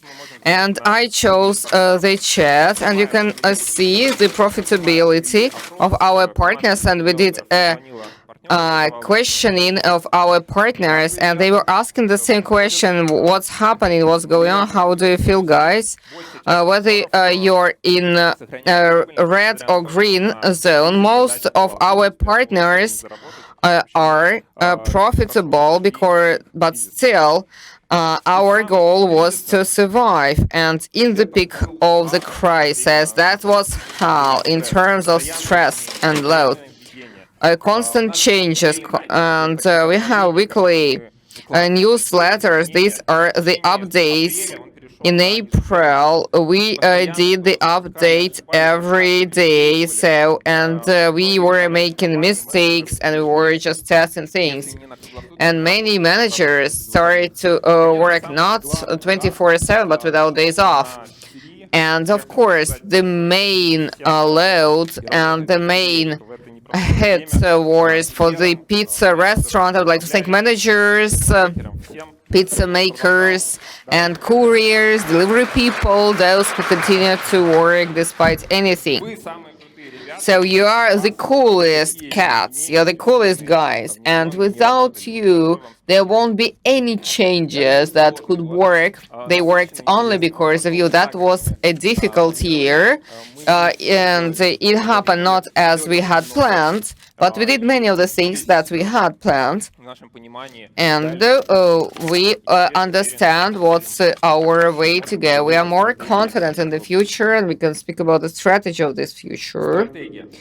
Well, the strategy, so this is the second block of my presentations. The strategy is always about the future, what you have to do today to be successful tomorrow, or what you have to do tomorrow to be successful in a month or year's time. In business, it's always about competitors, clients, what will be the changes in clients and competitors' behavior, what will be the actions. And for me, as a manager, strategy is about resources, about a plan, and about specific actions which will give us the results. And the block about the strategy will have 4 parts. First, I will speak about 3 main threats: product strategy, and strategy for promotion, and the strategy of further development. Well, threat number 1, crisis. We do not know whether we'll have the second wave of lockdown. We are not aware whether the crisis is ongoing. We know that people lose their jobs, the business are shutting down, the incomes of the populations are going down, so the world is going to economic chaos. Should we focus on survival and safety and defense? So we should not limit ourselves. We choose the growth strategy, and I will explain you why. The growth strategy and delivery market was the hottest market in the food service, and it was growing very quickly. And over the next years, according to all of the analytics, it would be growing as well. So the growth accelerated. And we saw 2 drivers of growth in crisis. First, the growth in deliveries. Those who were not ordering deliveries, so they tried it with us or with the competitors. And 3 areas, 3 spaces. That's a tactical thing.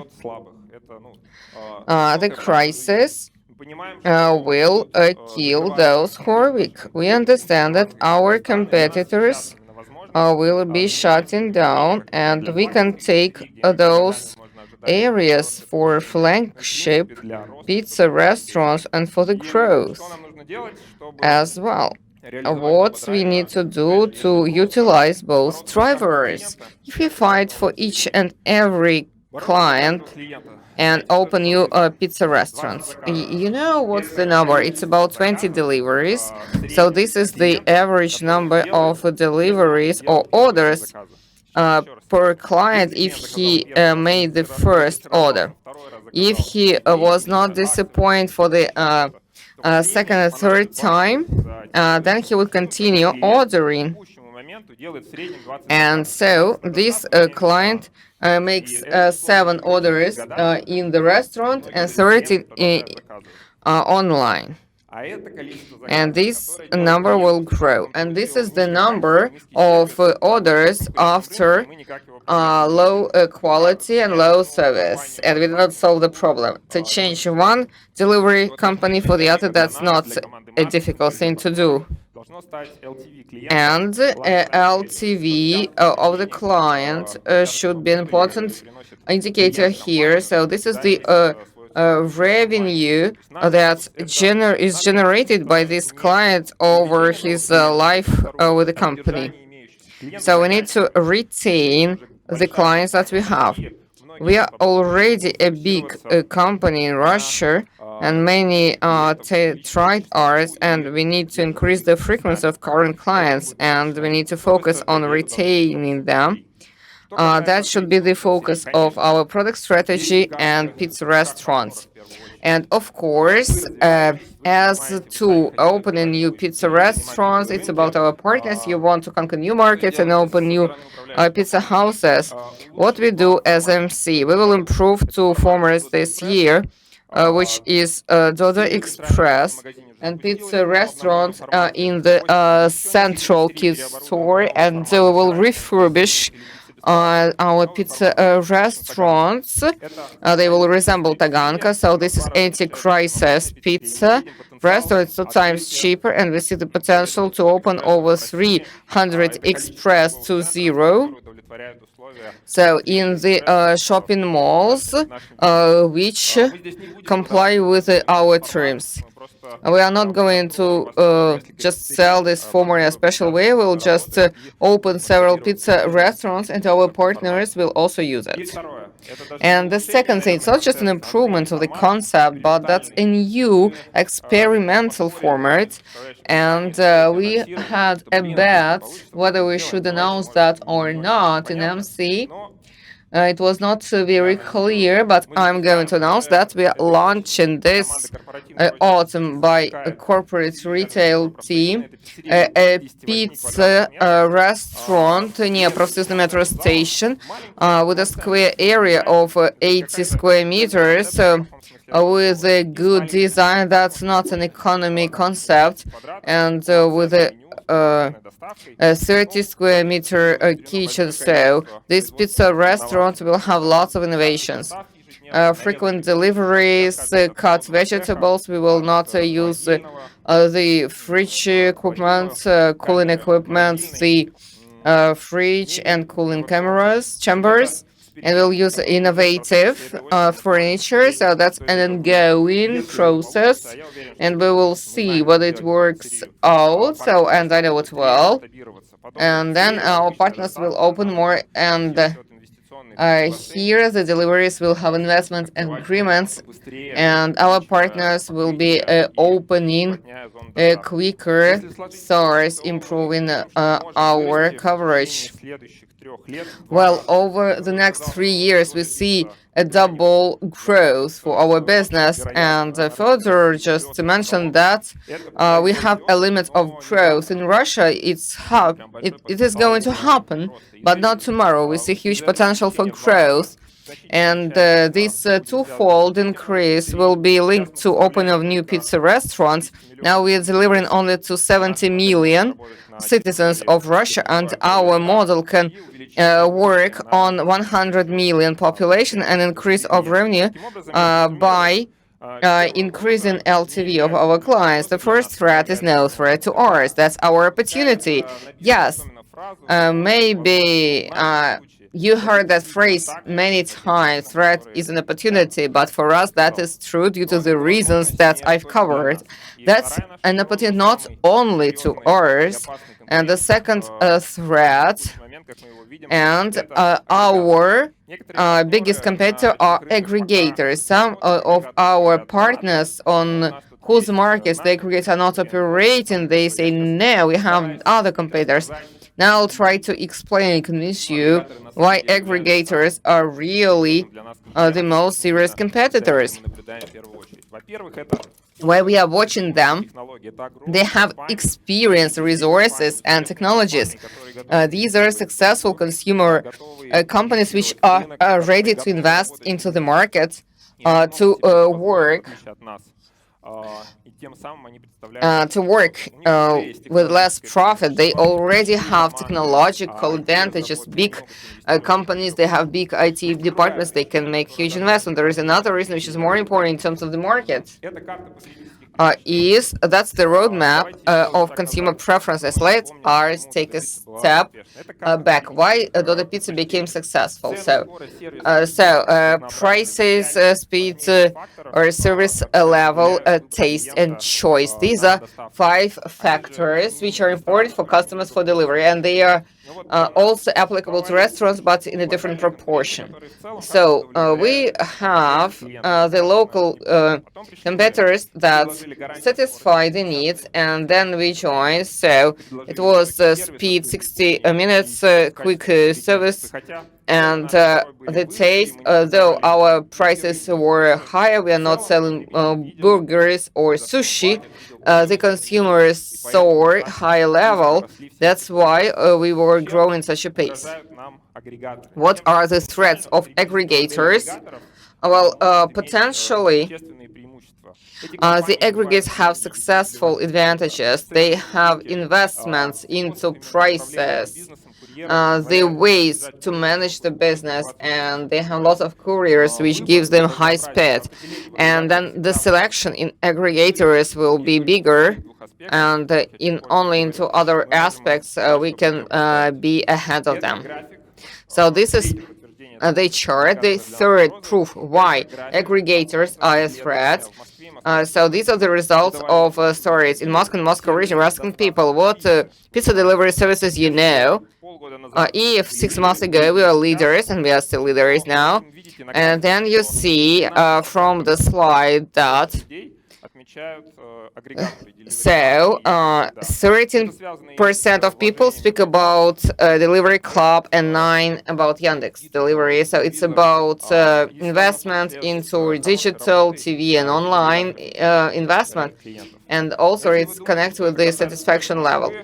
If you think that it's applicable only to Moscow, I will disappoint you. That's applicable to the whole of Russia. Now they operate in 50 cities, and in most of the cities they will operate very soon if we are not operating now. So that's the drama that they present. Why they are scary competitors, they are aggressive. That's true. We cannot stop, but we have our own advantages. I don't have them in the slide so that I can grab your attention. One of the fundamental advantages that we have, we control the whole chain of value creation. We, as an MC, can work with our partners more efficiently compared to aggregators. Another reason is about the product. We manufacture a specific product, and we can be the best in terms of the product.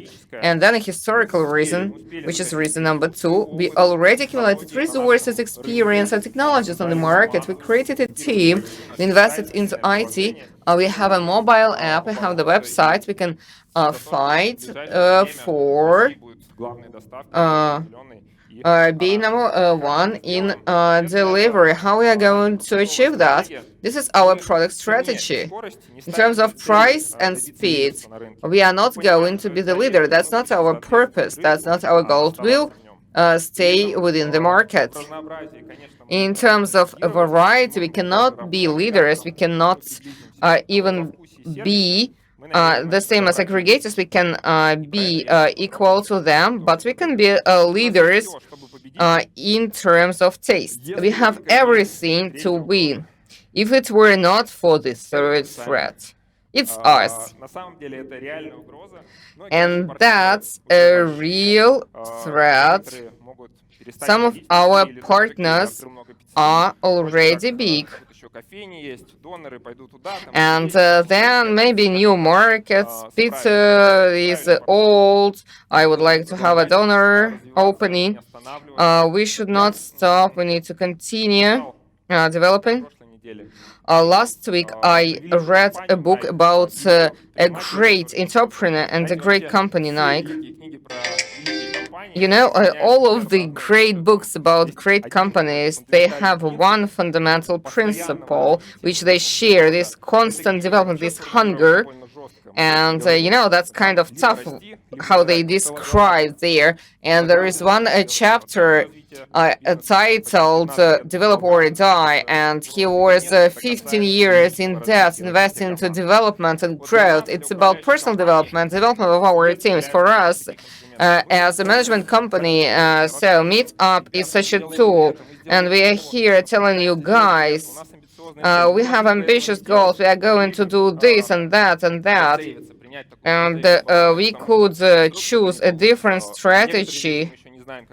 Some of the things we are not aware how to do that. We have ambitious goals. We need to make promotion, and I hope and I believe and I'm confident that our teams have the same ambitious goals for the business and for themselves and for their teams. We are never going to stop. We'll continue to develop in growth and grow in all of the senses. Product strategy.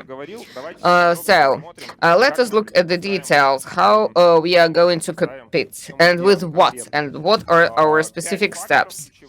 5 key factors, even 4. Accessibility. We continue with accessibility strategy. We will improve combo, and we'll add the prices which are crossed in the app, in the basket, upsale. We'll add many things to combo. We'll launch loyalty program, which is of strategic importance, and we'll invest into pricing. This year, we plan to invest into external expertise. We will do price tests and experiments, we believe, and we are confident that the right pricing has 1.5% of EBITDA, and we are going to realize that. We'll act stage by stage with care, not to detriment the pricing balance, which is important for the crisis times. Accessibility is mostly on the side of a management company, and that's our mission, to provide for accessibility. Of course, we are managing many on prices. The second factor is the speed, and this is what our partners are responsible for. What should be the speed? We should not guess here. We've been in Yandex, you can, or in Google, you can find the right answer. 30 minutes, that's a standard, that's a reference point for delivery market now in Moscow, and over the next years in the rest of the country as well. So now the average delivery time is 35 minutes. Over half of our clients receive it for more than 35 minutes, 30 minutes. This is the goal to be reached by end of next year in Eurasia. Now it's 35 minutes. So now I will tell you an anecdote from a book by Ilfan Petrov. So Florence Liszt, who was a composer, on the first page he had written fast, on the second faster, on the third the faster and faster, and as fast as you can, and in pizza restaurant as fast as you can. This should be the most frequently used phrase. It's not only for the digital org to say this phrase. All of the people who work there, they should pronounce that phrase. The cashiers, the managers, the couriers. So this is where we need to accomplish the efficacy criteria. What we are going to do in our management company, we are going to launch and introduce Courier app. Some of the pizza restaurants, over 100 of them, are using it. It's the app for Android. There are certain issues, and we now see that couriers who use the app are 3 minutes faster compared to others. We don't know for sure it's because of their personal efficacy or more accurate calculation, but both things are beneficial for us. If we deliver quicker, we can tell this to the clients. And if we calculate this time more accurately, we can manage that better. By introducing this app for the couriers, we can do better tracking of orders which the aggregators have, and timeliness and speed are the key factors for choice. So these factors not impact the real order, but the customers, they can control everything, what is happening with the order, and then time is not so important. Then electronic certificates. You did not receive your pizza in 1 hour's time. You get the certificate in the app. You get a notification that your certificate will belong to you after the courier arrives, so it will remove extra controls from us. So the customers will not call to call center with complaints. Another important factor, we will be more flexible in terms of managing certificates and the terms of using them. At some local markets, like in Samara, we can say we offer a pizza for free if it's not delivered in 45 minutes and so on. And so we will be able to implement this feature. Another experimental feature that I should announce is turbo menu. It is a limited number of products and limited number of sizes, like medium, dot star, and something else.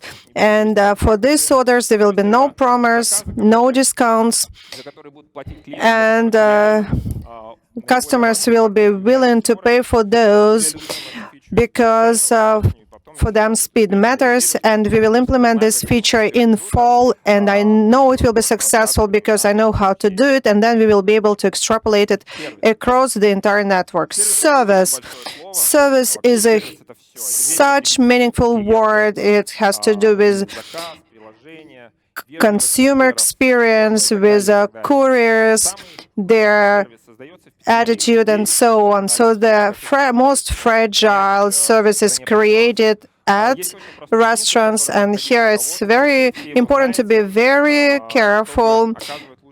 You all know that in order to provide better service, you need to remember that the client comes first.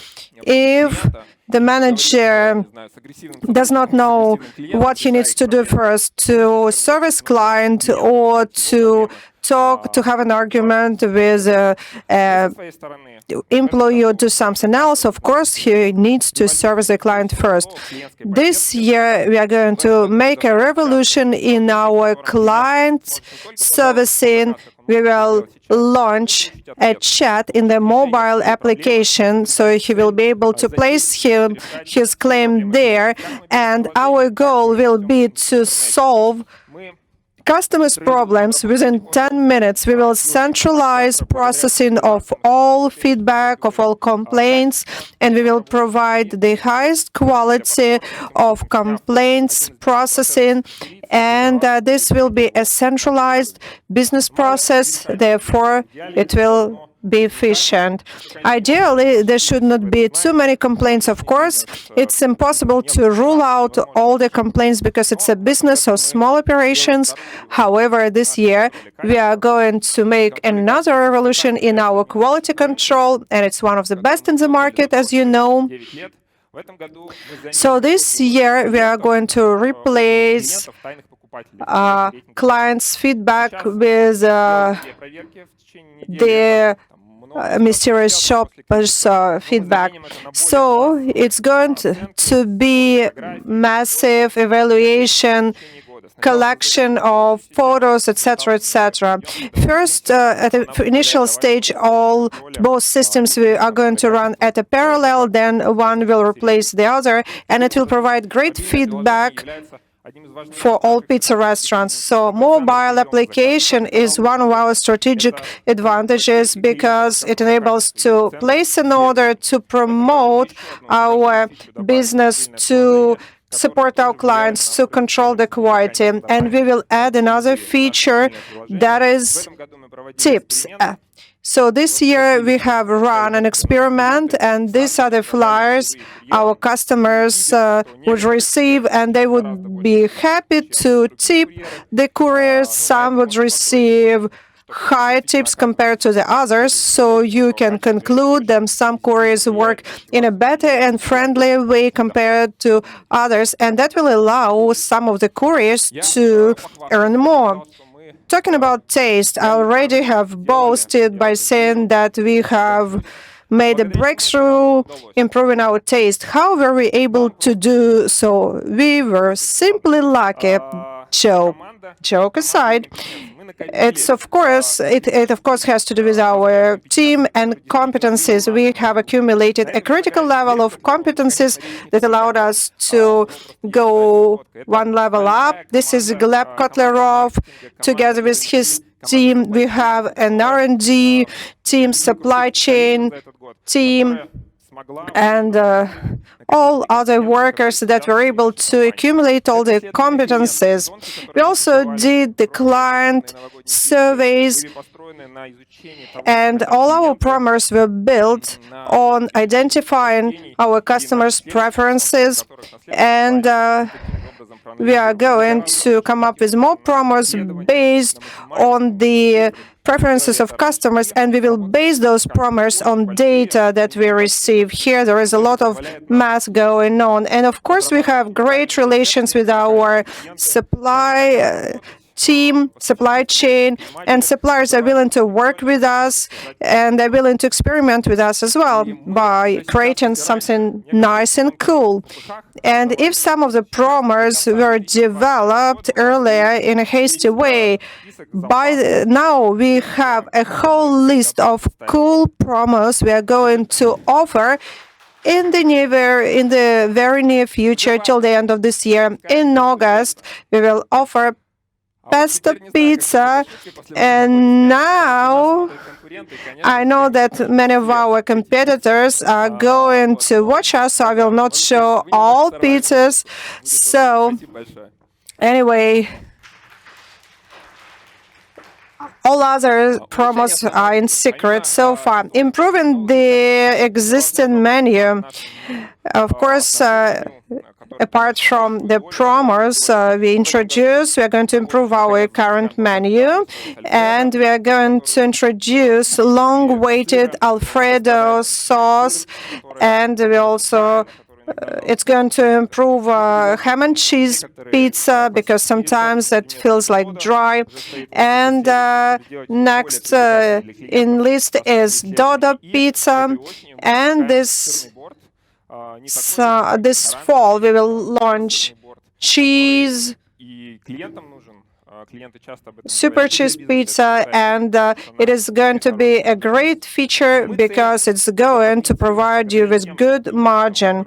So our goal is to make sure that our pizza is the tastiest pizza, and we have all the ingredients for doing so.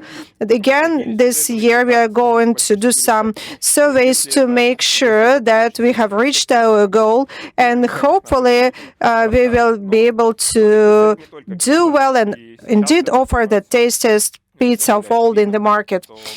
And we also understand that now it's obvious that we should offer not only pizzas, therefore we are going to offer a greater variety.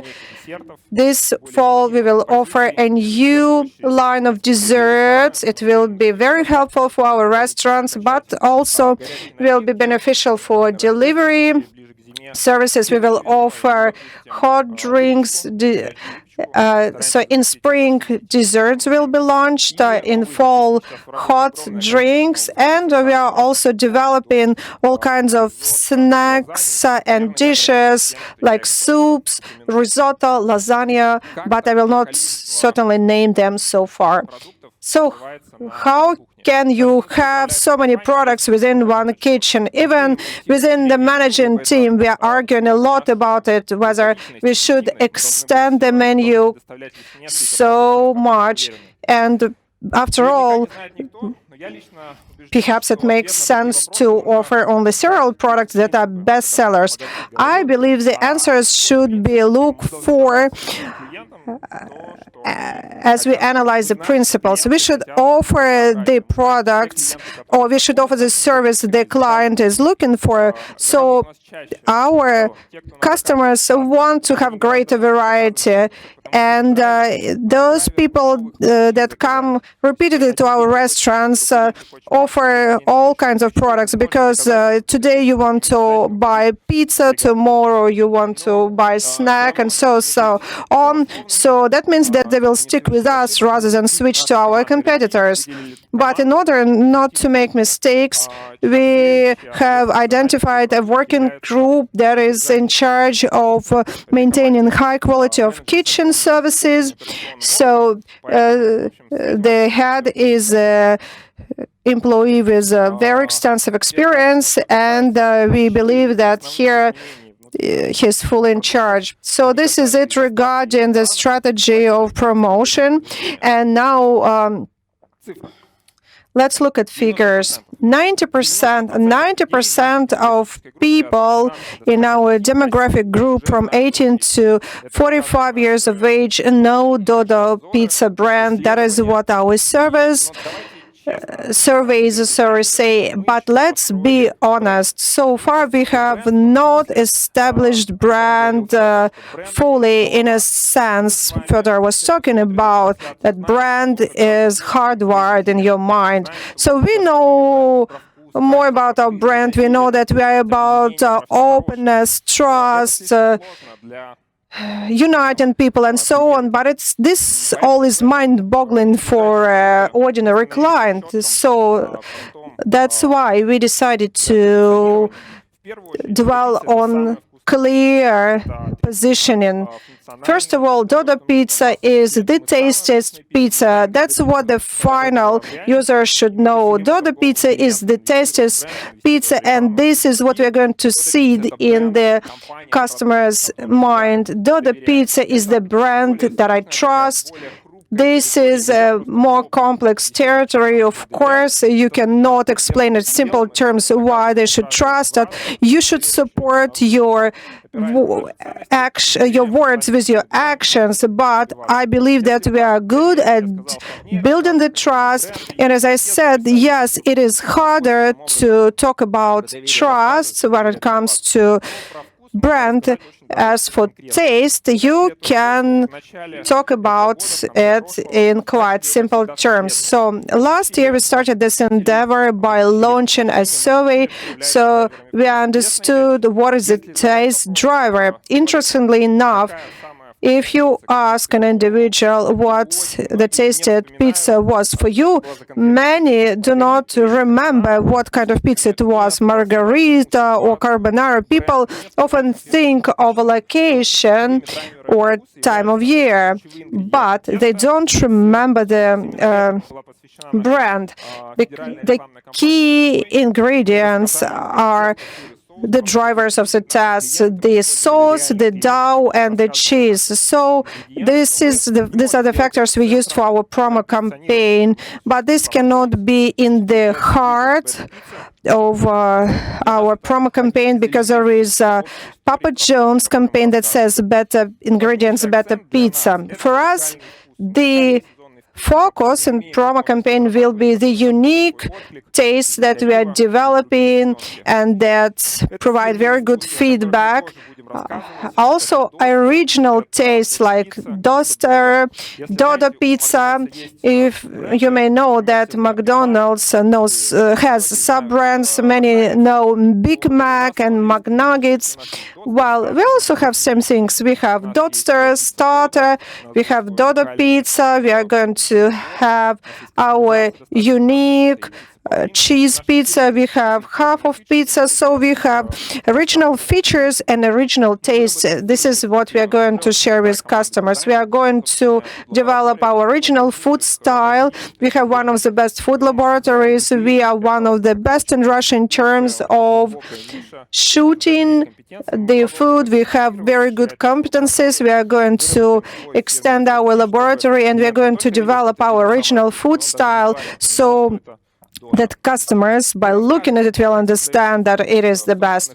We will also explain how we create the taste. We will talk about it in our networks, and we will talk about our chefs, that what they do, and we will provide a reason to believe for our customers, so indeed they will be convinced that our pizza is the best, and perhaps we will create some taste together. That is something what will unite us with our customers. For instance, we can announce a contest together with our customers, and if we will find genius that will overcome our chefs, we will be able to introduce this taste and make our customers happy. On August 17, we will launch a promo campaign on TV called dedicated to pesto pizza. So we will have 3 promo campaigns for pesto pizza, for something else, and for something else. Besides showing our pizza and talk about it, we will provide an offer and we will stimulate our customers by saying that if you order pesto pizza with something else, you will get certain perks out of it. And if taste is a comprehensive factor that has to do with our entire audience, there are some other 3 things that we should focus on working with our targeted audience. And this will help us to offer our audiences what they want. 3 audiences: parents with children, gamers, cinema, and movie series. As for children and parents, here everything is clear. We can offer some toys, some coloring things, whatever, and offer good combos for families. As for gamers, when my team told me that we should approach gamers, I thought, what are you talking about? I was a gamer a long time ago. I'm not anymore. But then I started thinking of gamers, and I thought that gamers is a huge segment. And in Russia, there are 10 million people that watch streaming of some cyber events, and it's a special audience that has its own language. And yes, we can offer pizza to gamers, and it is a fast-growing audience among our customers. There are twice as many gamers, and then lovers of movies and TV serials. It's you, myself, many others. So we all love watching movies, and here we should enhance the link. If you want to watch a movie and want to have a snack, Dodo Pizza will be the best choice for you, and we will enhance that link. This August, we are going to run a huge campaign called Dodo Mania, and the prizes will be an apartment, a journey to Kamchatka, and 10 cameras.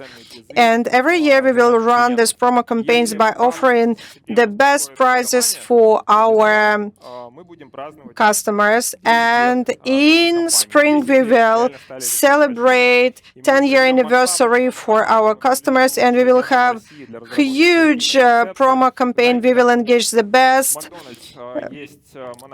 PR agency for running this promo campaign. You know, there is one PR company that works with McDonald's for a long time. We will do something similar in terms of promotion and in terms of offering some cool activities. So what are we planning to do? We will offer loyalty program, app in restaurants, app for couriers, support in app, client controlling, unique seasonal pizzas, and we are going to make sure that Dodo pizza will be the tastiest, and we will ingrain this idea in our customers' hearts. We will improve Dodo Express format, and we will launch a new format that is pizza bar that is going to be successful as well. These are the main things we are going to do within our business strategy. But Dodo Pizza is not only about business, it is about something else. And this is the reason why I work for this company, and this is more than a business for many others. And for those who sit here and those who are watching our broadcasting. And here I would like to dwell on the sustainable development strategy Fedor has already mentioned. Of course, it covers all Dodo brands, but I will tell you what specifically we are going to do in Eurasian region. There are three segments here: environment, people, and respecting traditions. Talking about environment, here, of course, we are not going to save the planet within 1 year. However, we already selected people for working group. We are going to decrease our consumption of resources, decrease our volume of junk and disposable products, and we will decrease our electricity consumption, and we will achieve these goals by improving our management, by using efficient equipment, and by redesigning our operations with the supply chain. Then we will introduce eco-friendly packing, and we will make sure that all our packs will be disposable, and it will be produced from recyclable products, and we will say no to excessive packaging. I often read feedback, I do it on regular basis, but sometimes I read feedback that somebody added a kit to the order, like some disposable forks and knives, and although clients asked not to do it, and that was upsetting.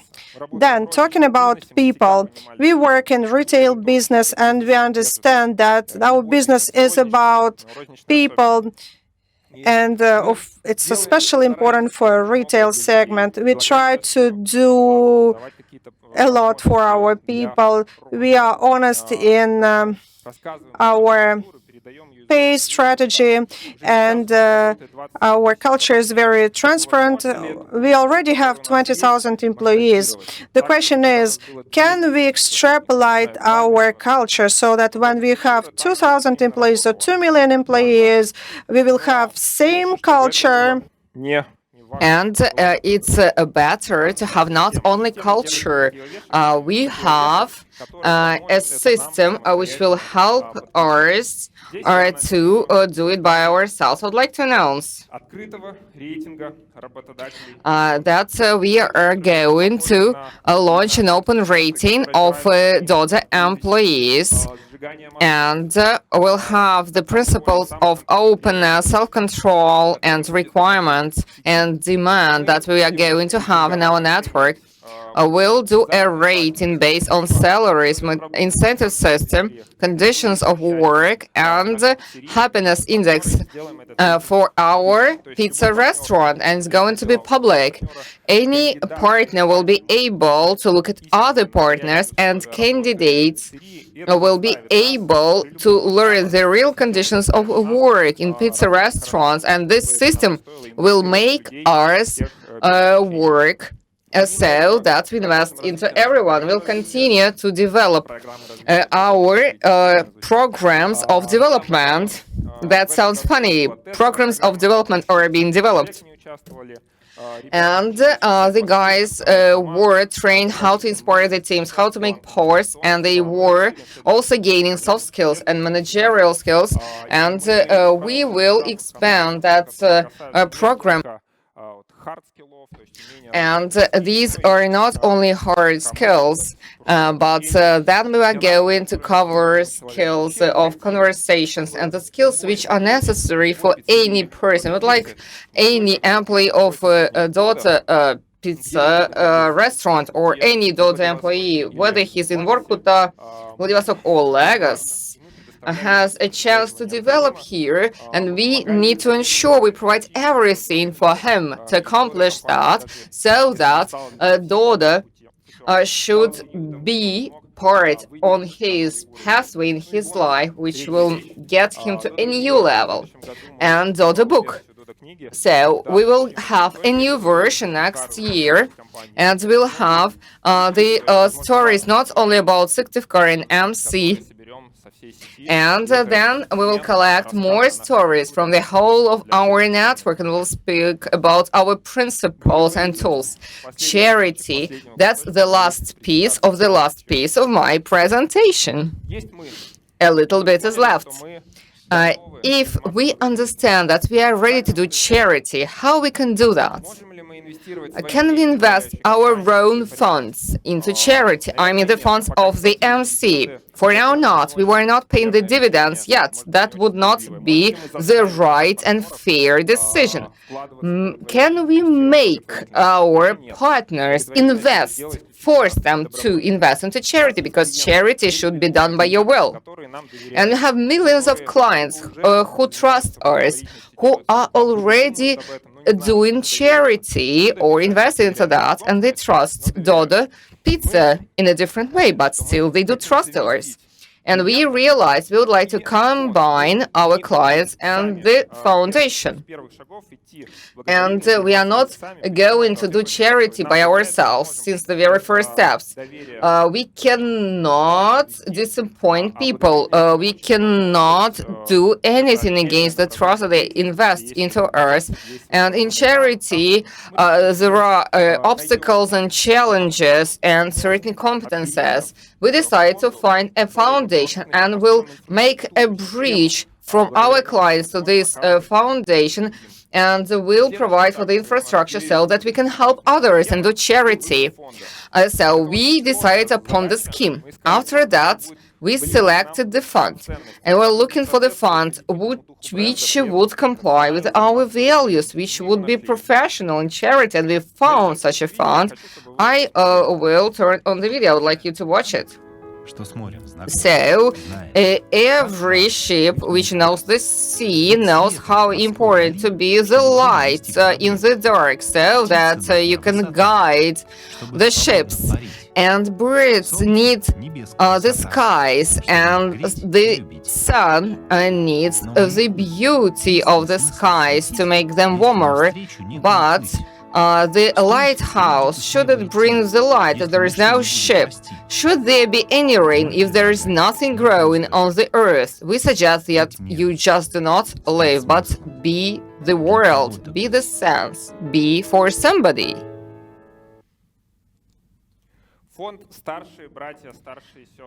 So the foundation, senior brothers and sisters. This is the foundation for children from orphanages, big brothers, big sisters of Russia. Unfortunately, in Russia there are lots of orphanages, and how they work. So they help volunteers, mentors, people who share the experience and who help others, and they become friends and mentors for these children, and they help them to survive in adult world. Why we chose that fund? Because it's about development, and we believe that you can create something from the scratch, something amazing, and doesn't matter what brought you to your current situation? What's your background and experience? Doesn't matter what happened before. Here and now, since this point of time, you can move forward, you can grow and develop. And we sincerely believe in that. And we can show that with our example. And we are going to support these children that mentors work with. How we are going to create that bridge? We made the decision that all of the branded products that we create, the profit will not have the royalties. The profit will go to this charity foundation. This is an example. We will have different products. Our products may not be so popular. We will create cool branded products and things and items. It will be a thermoport for coffee. These will be cool, useful things. We are launching our selection tomorrow, and all of the profit from these goods will go for charity. And we will speak how we spend this money, how the foundation works. We'll speak about the children whom we helped. Maybe some of our partners will take on the responsibility to hold on master classes. Maybe some of these children will be able to work in our pizza restaurants when they grow up. So together we'll make a bright story happen and a big story happen. So the last slide is still to come. This is the second last slide. So we are confident about the future. We have a plan, we have a strategy, and we understand how we can achieve long-term leadership on the market, both on delivery market and restaurant market. And now we are confident about the future that we are going to create together with you. Thank you.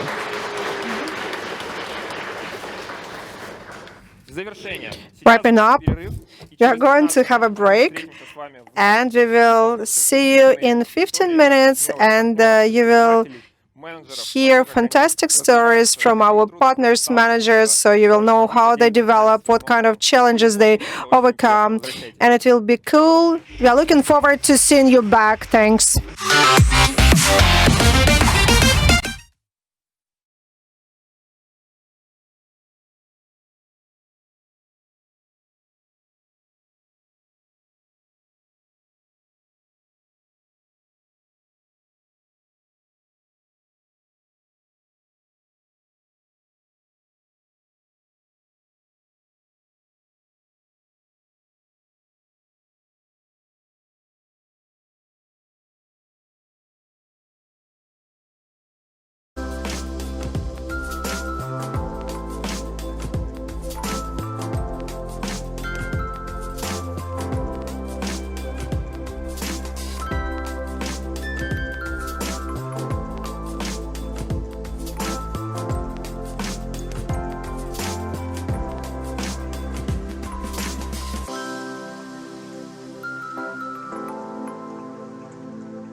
Всем привет!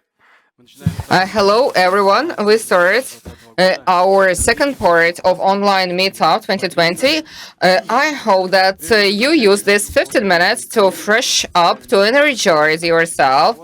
And my colleagues spoke about the development strategy for the future. I'd like to thank Magomed and Nastya, who presented two new concepts. What we are going to have in the second part of our meetup, we'll have 5 presentations from our franchisees and managers with their inspiring stories. After that, we will award our best partners. This is our long-term tradition. After that, we'll have a surprise for you. I would like to introduce our first partner, who will speak about his story. This is Konstantin Tarasov. Kostya is our partner from Kazakhstan.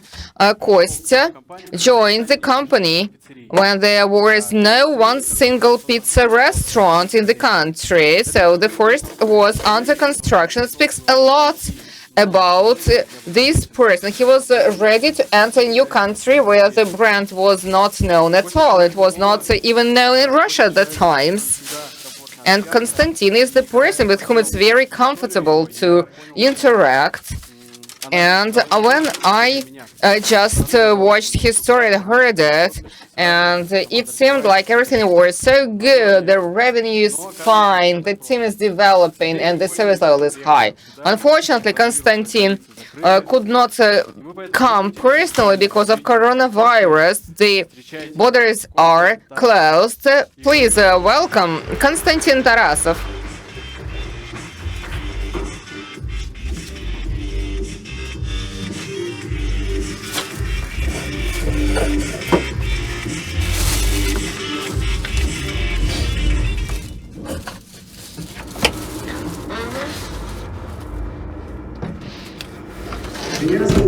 My name is Konstantin Tarasov. I'm one of the first partners of franchising pizza in Kazakhstan. Starting from 2015 until 2019, we opened 3 pizza restaurants in 3 regions of Kazakhstan. We achieved certain limits because in Kazakhstan we didn't have more room for growth, and then the news came that the management company initiates tender for Slovakia. That was Europe, something fantastic, something unrealistic. And we thought well about that, and we decided that we were going to participate in the tender. Me and my team, we went to Slovakia. I was there for 40 days. I visited all of the cities. I collect a lot of information. I was visiting fast food facilities and pizza restaurants. We were calculating the model and the course. And we went to Moscow to defend our presentation project. We did it excellently. And we live in Moscow in high spirits, thinking that our competitors had no chances. Unfortunately, we lost. In fact, we received the email with a negative response. And we were so disappointed and happy. And, I started to do Dodo Pizza in 2015. Unfortunately, they chose somebody else. And since I was a kid, I tried to do some business, so to say. I was washing cars, I was watering lawns, I was selling dictionaries, making music. After I got older, I tried to do business of car accessories, and I started to sell cars. After that, I thought about more serious projects. I learned how to talk to people, how to make procurement, how to do accounting. I was working different companies, medium and big size companies, Kimberly Clark, in the representative office of Panasonic in our country, and my career was doing well. I was making good money, but I was unhappy. Because I felt I was a small detail of a big machine, of a big corporation, a small spare part. I was approaching my 30 years of age. I was thinking a lot about doing a business of my own, and I understood that if I would not start in 5 or 7 years time, so I would never do that. I was suggested to read a book by Ovchinnikov, and I wrote an email to MC about the franchisee, and Fedor replied that I would have to email him back in a year's time. Exactly 1 year after that, I emailed him again and I received a positive reply, and he told me they were ready to work, and they invited me in January 2015. I left for a very, very cold city with 2 letters I to Syktyvkar, and I was being trained there. Then I traveled to Dezhla. I was working with the oven. I was doing everything. I was even washing the floors and toilets, and because I understood I would use that in the future for the control and management of my own business. When I was planning to travel for the training, not all of my friends and relatives understood me, because I had stable life working in a big company. I had stable and reliable life, and I was traveling to a Russian region, and pizza business was not known to me. I worked in practically all of the stations as the cashier and the courier as well. And I came back to Kazakhstan with full confidence and with minimal experience and knowledge to start my own business. I understood that in Kazakhstan there was no good pizza, and I was rushing to come back and give this opportunity to the people. And we could not open in cities exceeding 300,000 population, and only after that, under the terms of the time, we could participate in the tender for a bigger city. I chose the city of Kostanay. I filled the car with all of my stuff, the things that I needed for several months, and I traveled to Kostanay. That was a travel of 2,000 kilometers to conquer pizza business. That was not my native city. All of the family members and friends, they were in Almaty. And of course, my long-term goal was to come back to Almaty and develop the business here in my native city, in the city where I was born. I found the place to rent. I did repairs. I was procuring equipment. I was gathering my team. 24/7, I was doing everything I could to get closer to the day of opening of my pizza restaurant. I was there. There was a lot of dust in the pizza restaurant. It was very hot. The weather was hot, and then I started to have doubts whether that was the right way to go, whether it was worth to risk everything for some unclear benefit of future. Then I was thinking maybe I should quit and have certain losses and go back to my city to live my previous stable, calm life.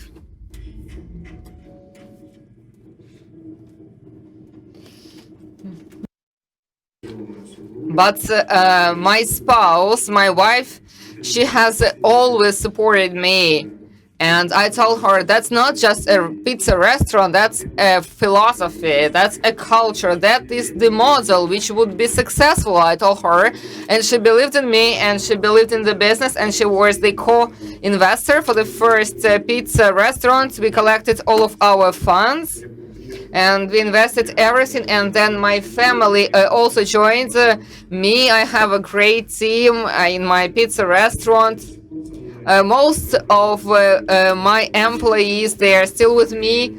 They share the ideas of Dodo, and we received the first profits, and I started to have more rest. I started to systematize and improve my business more.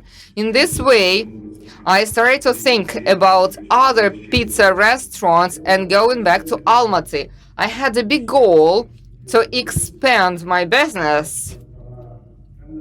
And there were tenders for big cities, and there were tough fights for these tenders. to win them, I started to think about going back to Almaty and about participation in the tender. And Alexei Kovalchuk and Yelena, so these were the partners who were born in Almaty, and they wanted to open a pizza restaurant, so we had to fight for this city. Then we came to an opinion that it was better to unite and join our efforts, so that we became one partner and we won the tender. Only 2 months after the Slovakian tender, the MC announced a new tender for the neighboring Czech Republic, which seemed more interesting to ours, more developed, more attractive for tourists, and we happily took the challenge. We accepted the challenge, and we did the same work like we did in Slovakia, but with more efforts, with bigger passion. And we defended our tender in Moscow, tender project. But we were not living in Moscow in such high moods and optimistic spirits like with Slovakia. And we received our happy email in 15 or 20 days. We received confirmation, and we started to prepare our travel to Czech Republic, and we are working on that. That's a big challenge for us, to open 20 pizza restaurants in 5 years' time. This is a huge opportunity to grow further and develop. My name is Konstantin Tarasov. I am one of the first partners of franchising of Dodo Pizza in Kazakhstan, and never be afraid, open up new horizons for yourself. So, dear friends,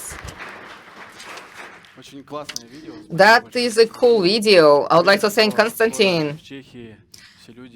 I'm confident that everybody will love our pizza in Czech Republic and will become #1 like we are in Russia and Kazakhstan. I would like to introduce our next partner. We have several franchisee partners who, before joining Dodo, had their local pizza restaurant like Vladimir Goretsky, Dmitry Troyan. Maybe I forgot to mention somebody else. And as a rule, well, in the first place, this is the right choice. Sorry. Look, they opened their pizza restaurant. After that, they joined our brand. I want to make the joke about the right choice, but in fact, this is about huge trust and confidence. You know, this is very hard to say goodbye to your own brand, to the business that you are creating, but these partners usually are very successful, and they have high revenue numbers. Usually these are successful entrepreneurs.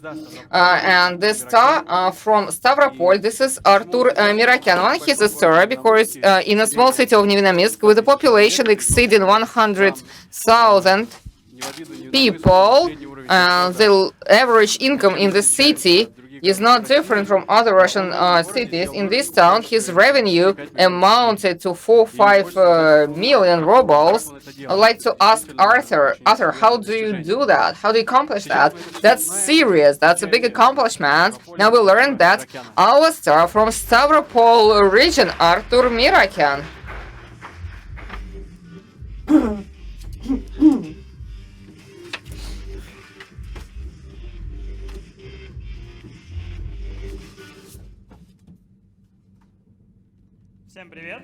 Hello, everyone.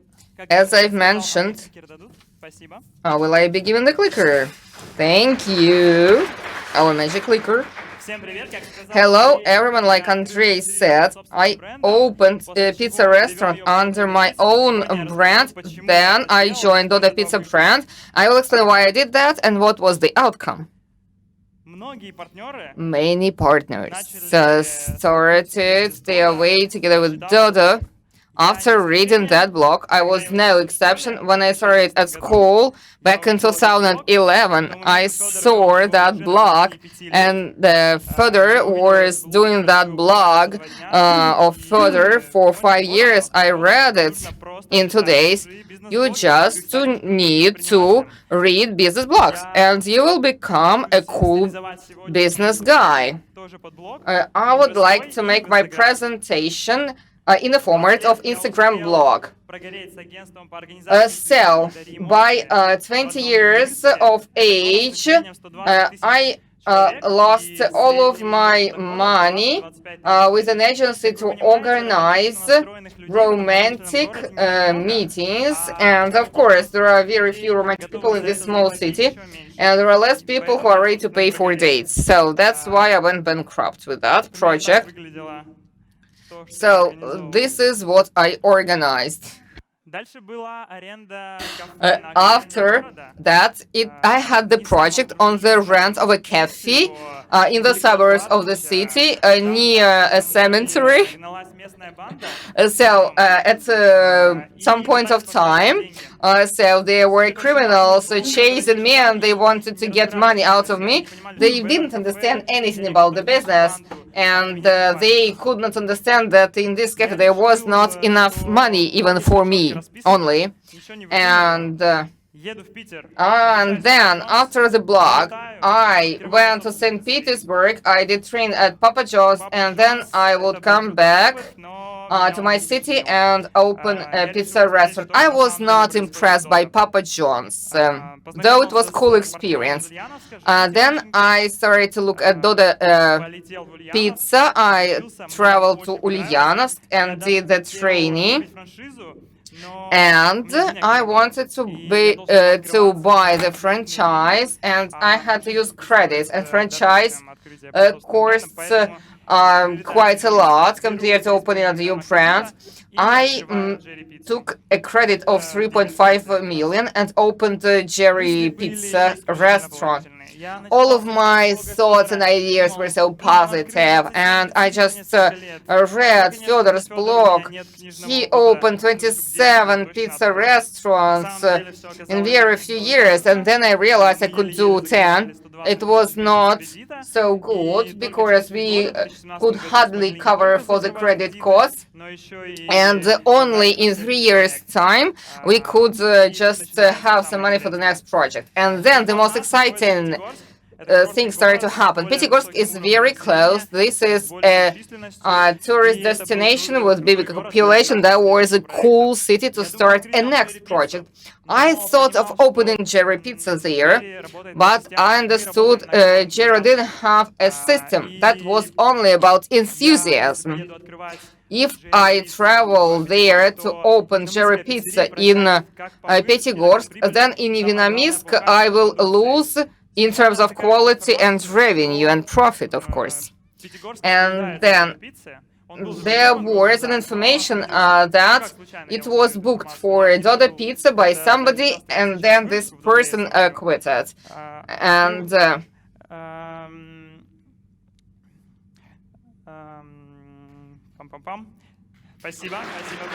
thank you.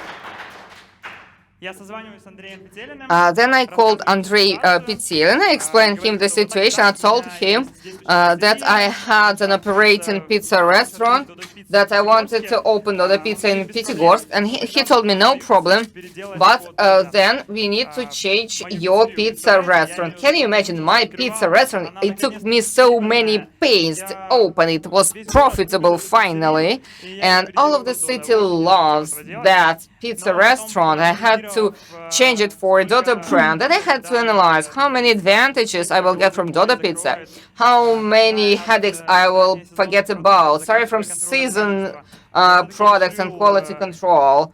And finally, I decided to open a pizza, close down the pizza restaurant in Nevinnomyssk and completely change it to Dodo Pizza. And initially, we agreed to make it with minimal investment, 2.5 million, only some refurbishment. Then I flew to Syktyvkar. I saw their growth. While I was repaying my credit of 120,000 rubles per month, they became a big network, and I decided not to refurbish the pizza restaurant and change everything there to change places between kitchen and the hall. We spent 7.5 million rubles, and I never regretted about doing so because the maximum revenue at Jerry was 1.4 million. I thought that we would be able to earn 3 million maximum. We were able to make 5.2 million. That was our record revenue. So what about Pyatigorsk, if you still remember about it? As for this resort town, in 2018 we started looking for a location and investors because we spent all our available resources. We could not find either. Locations there are very expensive. Well, it was expensive for me, maybe not for you guys from Moscow. So 2.5 thousand per square meter, it was a lot, although in Nevinnomyssk rent was 450 rubles per square meter, quite a difference. So we were thinking what to do. We were looking for any good location. And they say that if you fail at something for a long time, you need to go to an island to write Dodo on the sand, make a photo, post it on Instagram. That's what I did. And when I was on vacation, I got a call from an investor and he asked, "Are you Arthur?" I said, "Yes." He said, "I am investing in your pizza place without asking any questions." It's a miracle. You know, I had never raised investments before and I was stunned. And you may ask, how on earth could it be possible? And on the same day, I got a call from the headquarters saying that they found a location in on the top street. I flew to Pyatigorsk immediately. I was introduced to the owner of this place. It was a 65-year-old woman. We went to Nevinnomyssk, where I treated her with pizza. She introduced me to all of her relatives. I don't know how about you guys, but this is the tradition of concluding business agreements at the Caucasus region. So for 3 years, I've been renting the place in Nevinnomyssk, and you know, this agreement in legal terms was no good. I actually downloaded the template from internet, and in Pyatigorsk we found a lawyer. He was not the most expensive one, probably not the best in his class. However, we got a certificate, and this is a certificate of state registration, and we started construction. And at that point, I found out that in order to find out the situation or status of your location, you need to order an inquiry.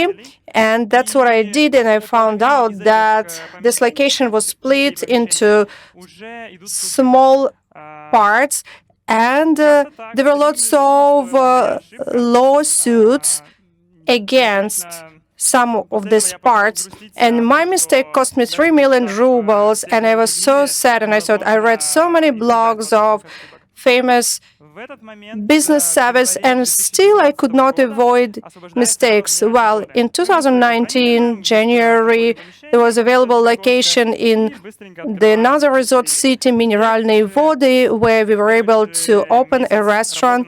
In the first months, we were able to earn 2.4 million rubles, and this is a city with population of 170,000 people with average monthly income of 25,000 rubles.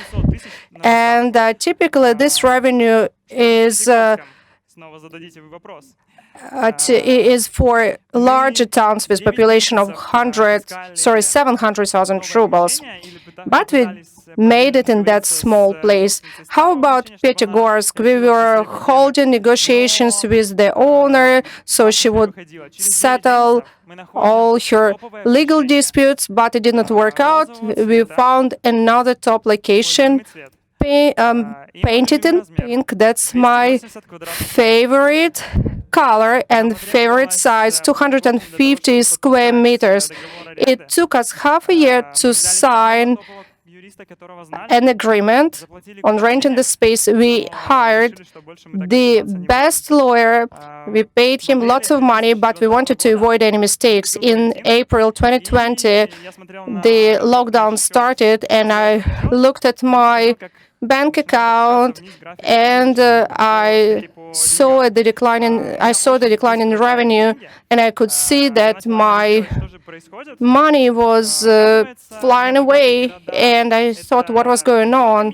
Well, it turned out that small towns can be not only a disadvantage but an advantage as well, because there you have low rents, you have also short distances in terms of delivering your product. And I can tell you that by improving efficiency, we were able to increase EBITDA by 9%. How were we able to do it? By using blogs. We came across Yuri Kostin blog and Vladislav Ivashchenko blog in Instagram. We adopted the approach on a weekly basis. We started using metrics, and we had planning meetings with our administrators by planning each and every problem in every pizza restaurant.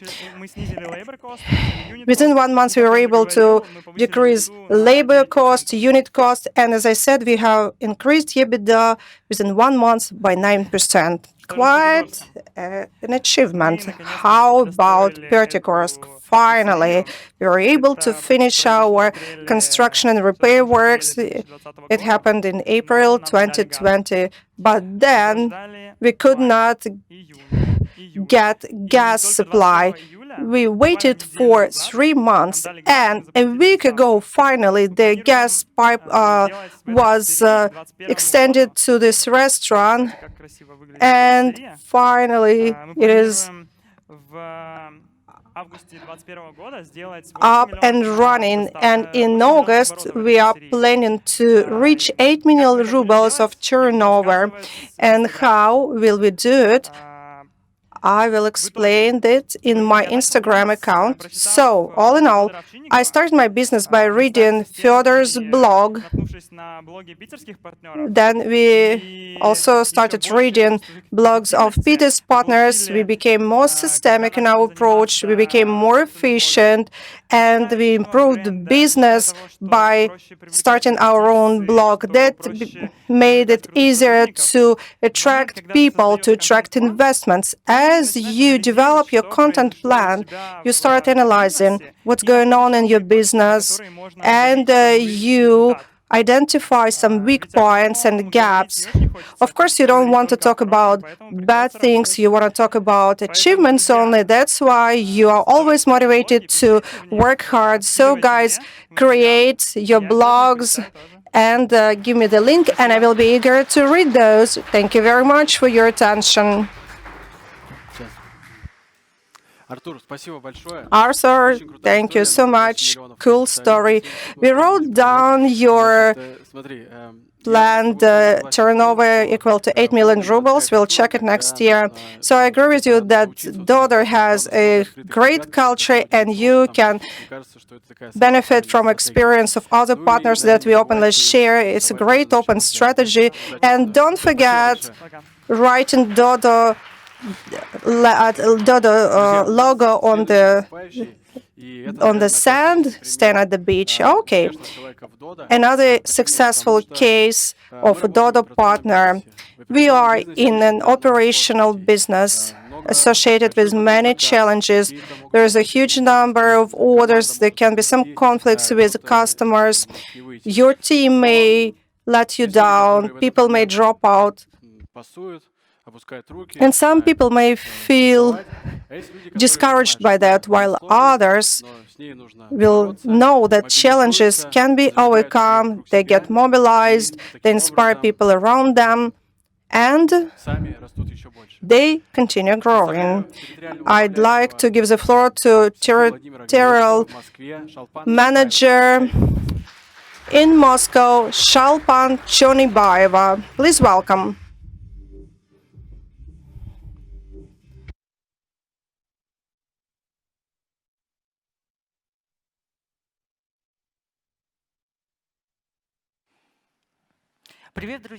Hello, dear friends. Today I would like to talk about stress and let's discuss whether stress is instrumental in your development. What is a stress? It is a human response to any undesirable situation, and I think our response is always the same. Whenever a bad thing happens, we find out about it. The first thing that happens to you is a shock, followed by disappointment, by even depression, by denial, and you may feel even angry and aggressive as a result. And there are people who look at any difficulties as challenges, but there are not so many. So, on my part, I decided to change the attitude and I decided to discuss with you the following. Can stress be beneficial for your development? The past period has been really challenging for us all. Lockdown, spread of pandemic, etc., etc. I believe it was the most stressful period in lives of all people. I think, though, we have adjusted to it and now we live in a different reality. But given against this background, some situations may still emerge, some bad things can happen, and what will be your first reaction? Oh no, again, when will it all stop? But your response will impact the following events, and it will determine whether you will give up or you will continue fighting. Talking about lockdown, I will share with you one of the real stories that happened during lockdown, and I will explain to you how we were able to overcome the challenge. One beautiful Sunday morning, I got a call from a restaurant administrator who said that one of the employees got infected with coronavirus and she was given a test with 99% certainty of positive test results. So what was going to happen? The restaurant had to be closed, all employees had to be isolated and so on. And during quarantine time, we had to close 5 pizza places and the rest would have to cater for the neighboring districts.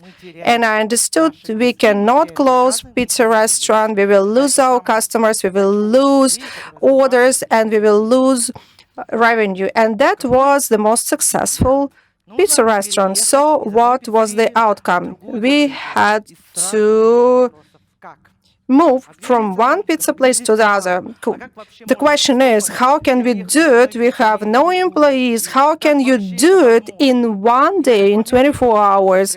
At that point, I wanted to hide myself under the blanket, thinking it has nothing to do with me. They will figure it out without my intervention.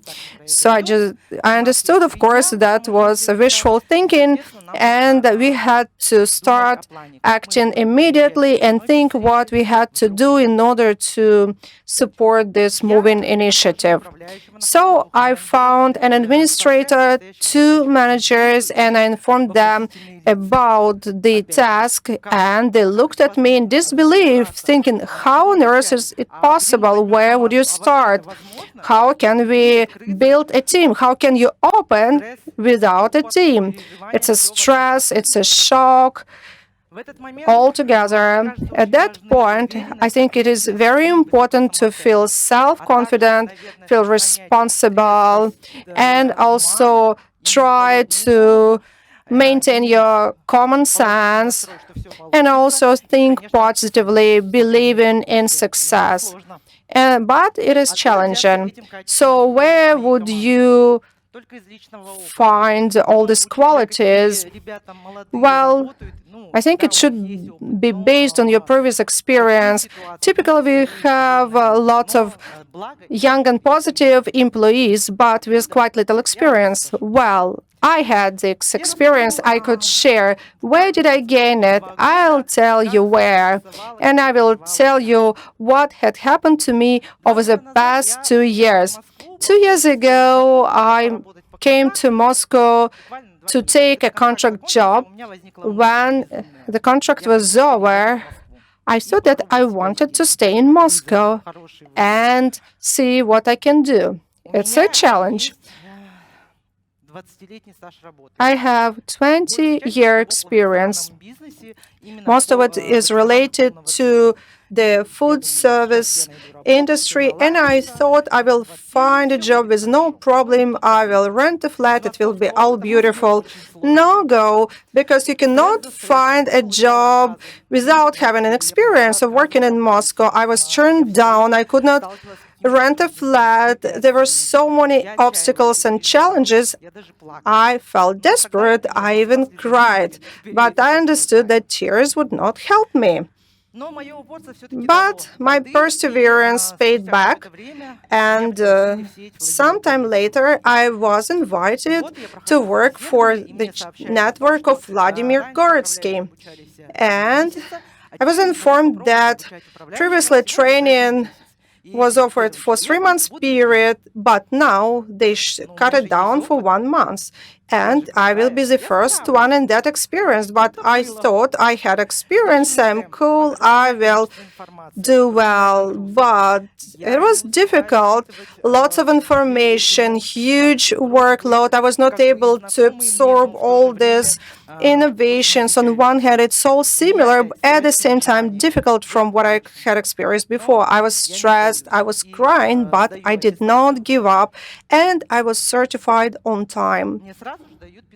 And immediately I was given a job to work in one pizza place. They said it's okay, you need to hire people, you need to improve certain performance indicators, you will receive your salary, your bonus, you will do well. But it was not so well as it sounded. Pizza place was in a residential neighborhood.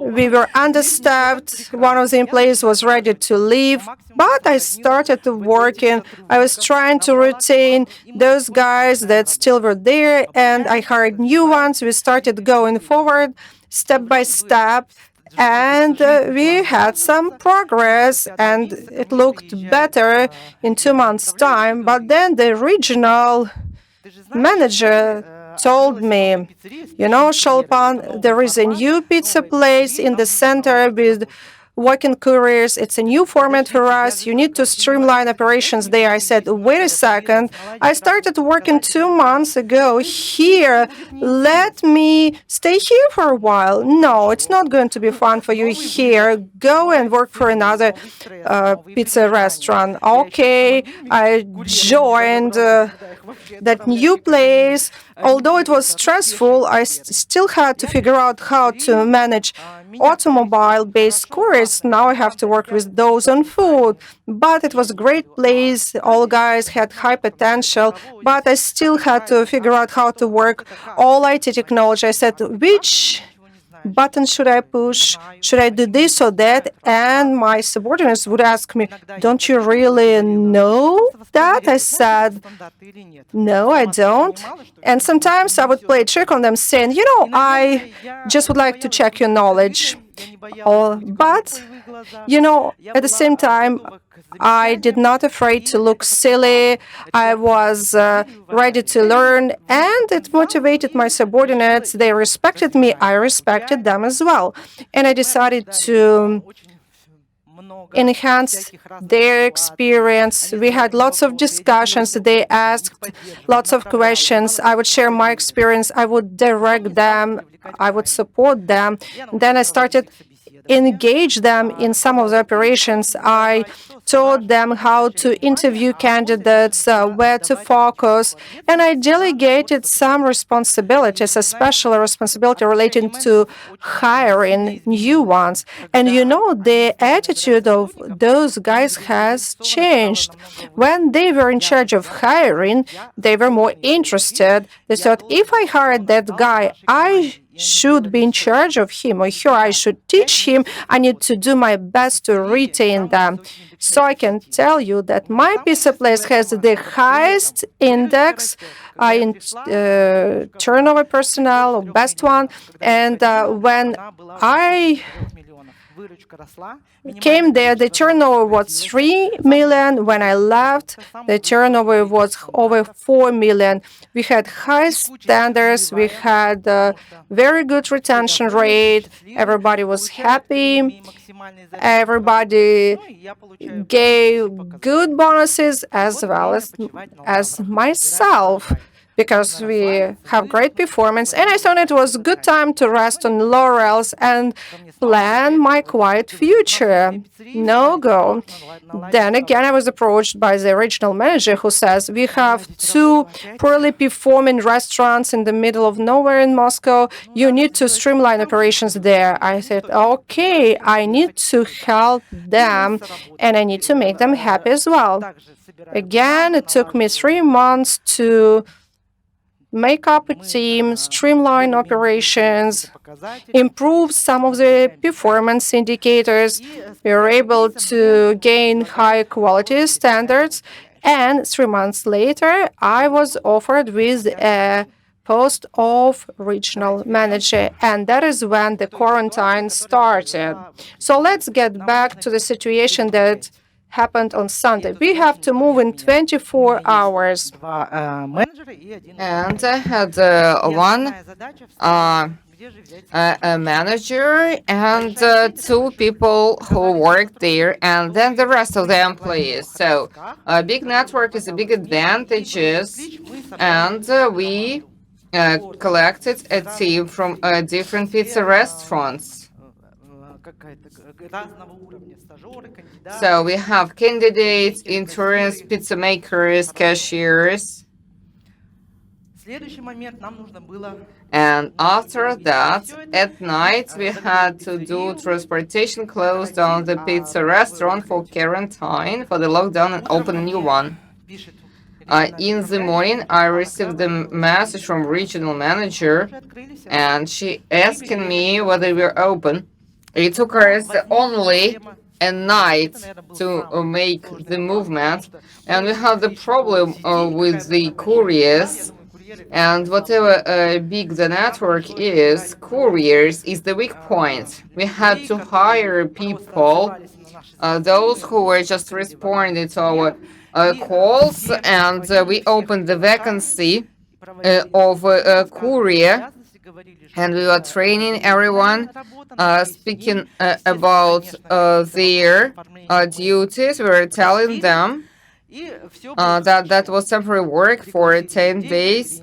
And then we invited people, we hired them, we trained them. In the first day, we allocate a specialized manager, and he was explaining everything. He was talking about the standards, help them to make the orders.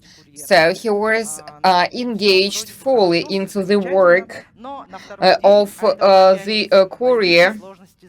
And then on day number 5, we had issues with couriers, and we had lots of complaints. There was no food, there were not all of the items from the list of the order. And all the courier arrived later, and then probably the new couriers could not make it and could not immediately absorb this big amount of information. And maybe we're thinking to cut the area of delivery, the zone of delivery, so that it would be easy for them to travel. And we chose the second option. Once again, we had an allocated manager in peak hours, and he was controlling and training. He was also getting the feedback from the guests. He was calling them. And if on day 2 we received lots of complaints, then after our experiment, we just cut the number of claims to the minimum. What we achieved with that? The speed improved, the speed of delivery, the seasoning, the spoons, Dodo recipes, everything was brought to the clients, and there were no complaints, and the pizza was hot, everything was fine. But we did more. On the first day, we took the risk despite all of the difficulties, and we opened the restaurant for a takeaway. In 10 days, our estimated revenue with the decreased delivery area was, with a maximum amount of employees, despite our efficiency, we didn't understand how good the team worked, because it was a new team. We are ready for the delivery to take 35, 45, or even 50 minutes. What was the result? We overperformed in terms of revenue planned for also productivity. We overperformed, and the best result was that the delivery time achieved 32 minutes. And that was the team of couriers which had no previous experience. And I think 32 minutes delivery time, that's a wonderful result. And what we work for and why we work in order to preserve a happy guest, to have a happy guest. And I think we still had happy guests because our clients didn't even understand that the pizza restaurant moved and we are delivering from a different pizza restaurant, from a different location. What was the learning from this situation and this story for my team? I think that in this situation, yes, they receive certain stress and they still learn how to take on responsibility. They became more confident and they enjoyed that they could make it, happen. They did not expect such great results, such cool results, and they realized that they went one level higher. And when the lockdown was lifted slightly, and the guys would tell me, yes, we can open and reopen in 20 over the night. After telling you this story, I confirmed the idea that during stress we have development ongoing. Because all of these hardships and difficulties, so they demonstrate our talent, wisdom and character. We find unstandard solutions. We think out of the box. Believe in yourself, believe in your teams, and you can make it, because stress is about opportunity and development.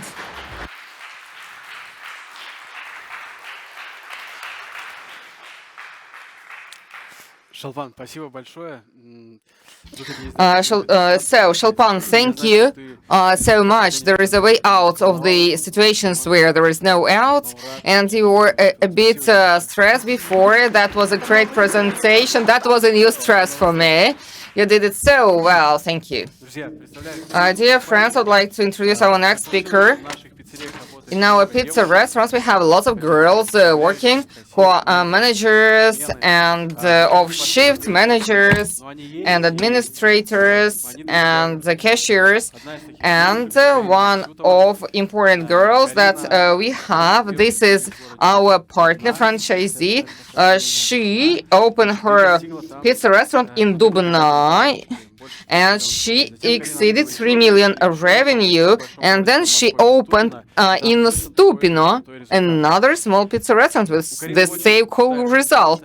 Karina has a cool presentation, and follow her. Do not lose the focus. Karina, you have the floor.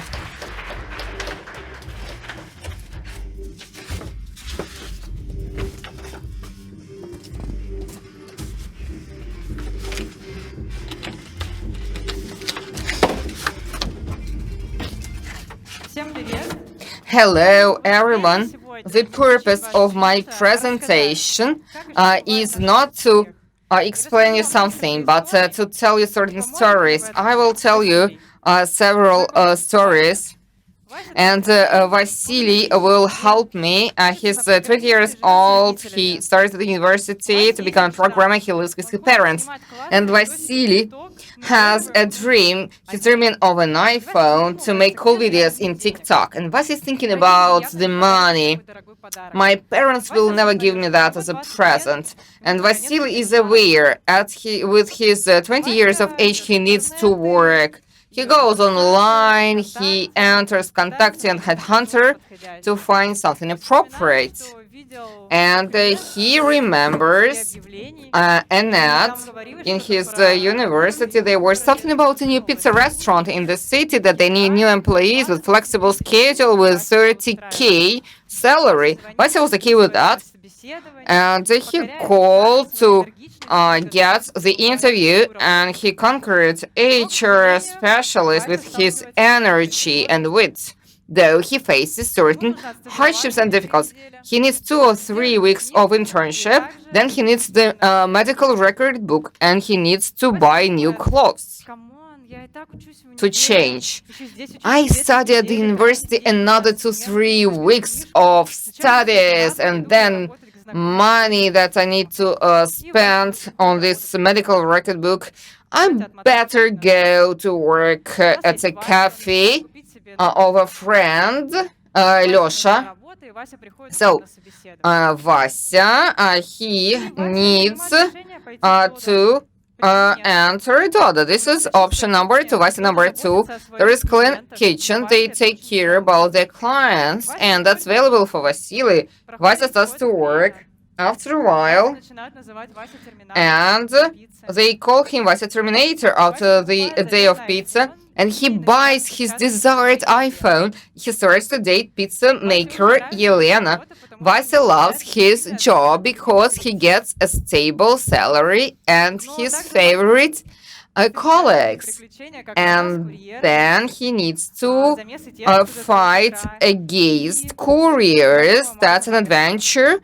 And then he needs to make duff till 3 a.m. and then the crazy day of the 8th of March. Still, he becomes head of shift, and there are competitors. And still, Dodo Pizza is a legend in the city, and they clone the recipes. There are competitors, and they need an experienced employee of the company. Of course, the happy guy is Vasya. And he's thinking about offers from the competitors. He realizes that career development is important, that in Dodo, only his boss is better than him, and he cannot take his place. So he decides to forget about the values, and he decides to sell the recipes to the competitors. And boss from Dodo Pizza, he's in a rage. He cannot understand how he can live in the future because some of his team members, they quit him. But he's never disappointed. This boss quality product is more important than cheap pizza, that he can hire new employees and to be back on track. This is what he does, and then Dodo Pizza comes back to a previous performance. And what about these employees? They come to work in a new pizza restaurant, but they are not being paid good salary. They provide the recipes and also the activities for the chicken, but there is no team, there are no values. After 3 months of working there, Vasily is disappointed in food services, and he goes to work to the municipal administration. Vasily, he needs an iPhone. He comes to work to Dodo. Vasily gets to managerial positions. Then the competitors come to Vasya, and he's thinking about their offer. He understands he wants career development, but why not to try that in Dodo? Just to collect all of his will and talk to the boss. This is what he does. And the boss was happy because he was sick of doing the procurement.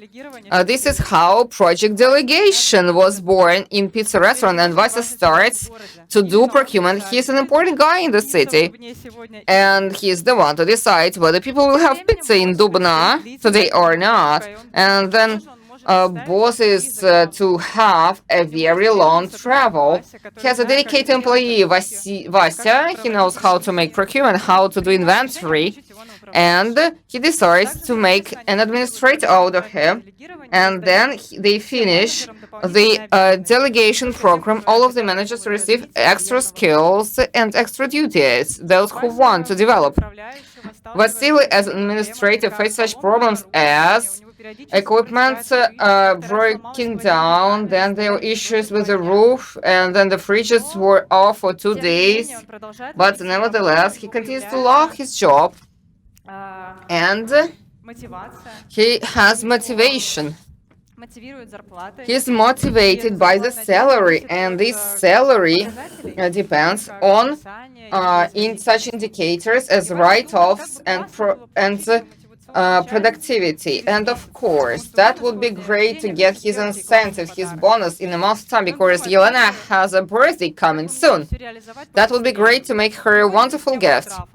And how to accomplish that sooner, he starts to think about penalties for write-offs for being late to work, and then the team does not accept that. There are fears, and there's a lot of tension and stress in the team, and this information gets to the boss because there were no penalties in Dodo Pizza before. The boss makes the decision to change the position of Vasily because there was something wrong with his values, and he goes back to the position of linear manager. Unfortunately, he cannot work as a manager because the team does not accept him anymore. Vasily once again is disappointed in food service, and he goes to work in local administration. Once again, Vasily gets to administrator position, and he understands that people are our key value. He cannot penalize them. He understands that without the team, he cannot produce a cool product, and he's very slow and careful with his team members. And he gets to the plant indicators in 6 months, but still the team is happy. In 3 years' time, they open one more pizza restaurant, and he graduates from the university and marries to Yelena. And Yelena has always wanted to work in aviation, and the guys say the young couple has to move to another city. And Vasya thinks, I have huge experience, and I can build a small business of my own. He goes to talk to his boss, and he says, dear boss, I want to develop. Unfortunately, I need to choose a different way in my life. And the boss replies, I don't understand that small business is cool, that you have experience, but it's risky. Maybe you could try yourself as a franchisee. I could help you with investments. I could become your member and help you out. And Vasya understands that there probably are less risks there, and he becomes franchisee of a pizza restaurant. He builds his pizza restaurant. He's talking to administrative officials, and he does what he knows to do. And it's time to hire his team. He places the vacancies in Vkontakte and Headhunter website, and he places the leaflet in the university at the students' board announcement. After a while, he received a call, and he hears a familiar, energetic voice. He tells him, hello, my name is Vasya, and I'm looking for work. What are the values that Vasily will introduce to his team members, and how many people will make their dreams come true? And I believe these are important questions that the managers need to ask themselves. Vasily, so this is the character which is based on my experience. And I had a long way from a Lego delivery person to the director of my own pizza restaurant. And I faced many difficulties over the 9 years in food service. And my difficulties were absence of understanding, absence of training, absence of communication with the management. And at work, we felt unprotected. And very often, we understood that if we make one mistake, we would get a penalty, and then we will lose a job. After the second mistake, we would be told that if you dislike something, you can go. But I am grateful and thankful for having such experience. Now I know what you can never do. I should not do. And my team now knows everything. And also we know what to do so that people who order our pizza are comfortable. What are the conclusions from my presentation? The first conclusion is that if an employee has a request to develop, please don't be shy, develop them, but only if they have such a request. The second conclusion, if you cannot retain valuable employees or you have constant turnover, maybe it's not about the team, it's about ourselves. We need to develop ourselves. And the third conclusion, if you think that there are no cool employees in your team, believe me, there are vices in each team. It is very important to synchronize with our employees in terms of values because different people join our teams. For somebody, stable salary and work is important, and for somebody, development is more important.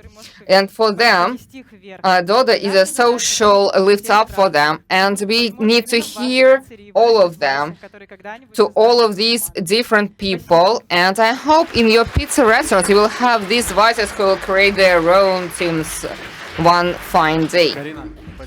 Karina, thank you. Thank you. So Vasily is an unpredictable guy. There are no bad teams. I believe if the team is bad, you need to find the reason in yourself. And I think you can develop your team in any city with any people. You need just to try hard to do that. Cool presentation. Thank you so much. Well, dear friends, we have our final speaker among our partners. It is going to be Yuri Mashintsev. I've known him since 2014. I remember when he joined us, he already was an experienced entrepreneur in food service industry. He owned several facilities, and he had some experience. So what can we offer to him? But, you know, Yuri is a guy who is never sitting still. He's open, he's willing to listen, and I know Yuri has experienced some difficulties, but he was always able to identify some weak spots and was able to achieve so much more. Please welcome Yuri Mashintsev.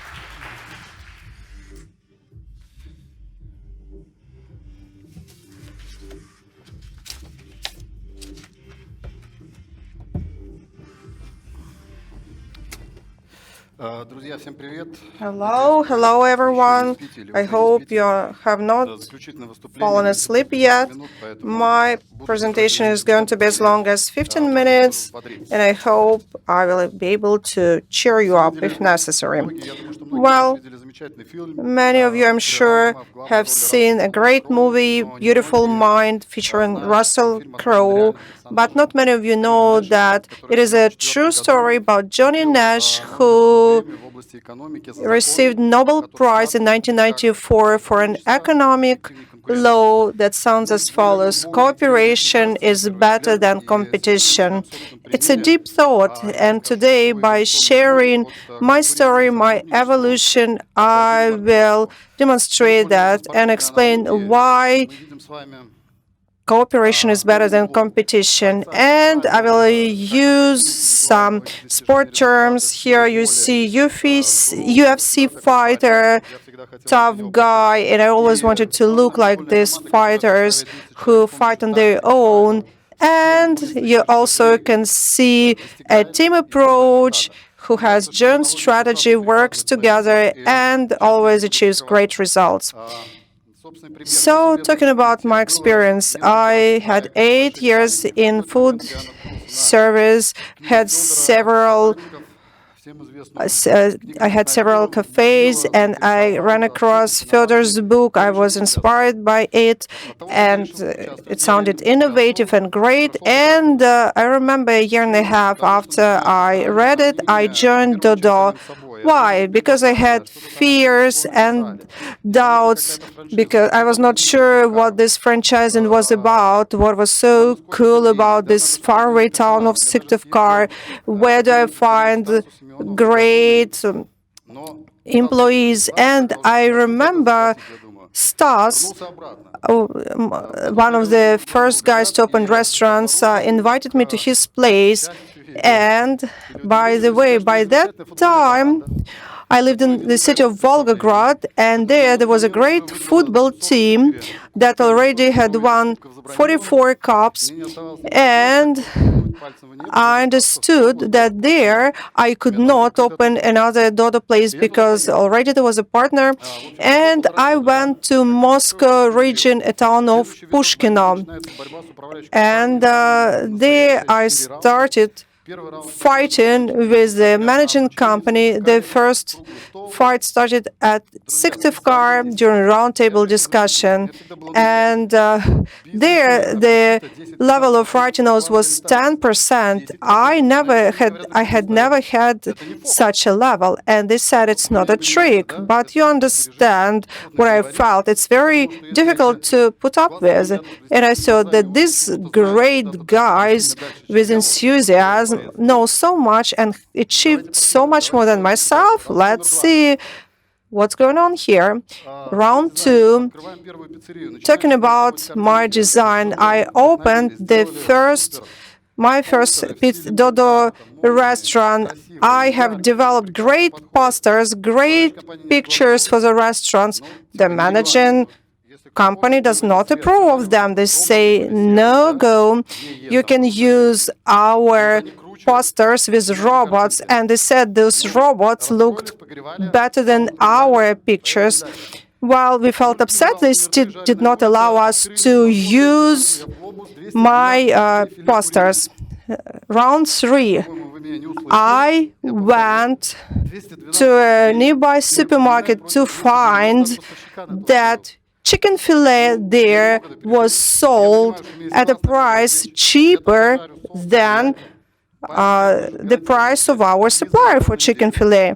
And I started buying it there and fried it and sold it, and it was very successful. But the regional managing director said, you cannot do it. I was upset, still couldn't do it.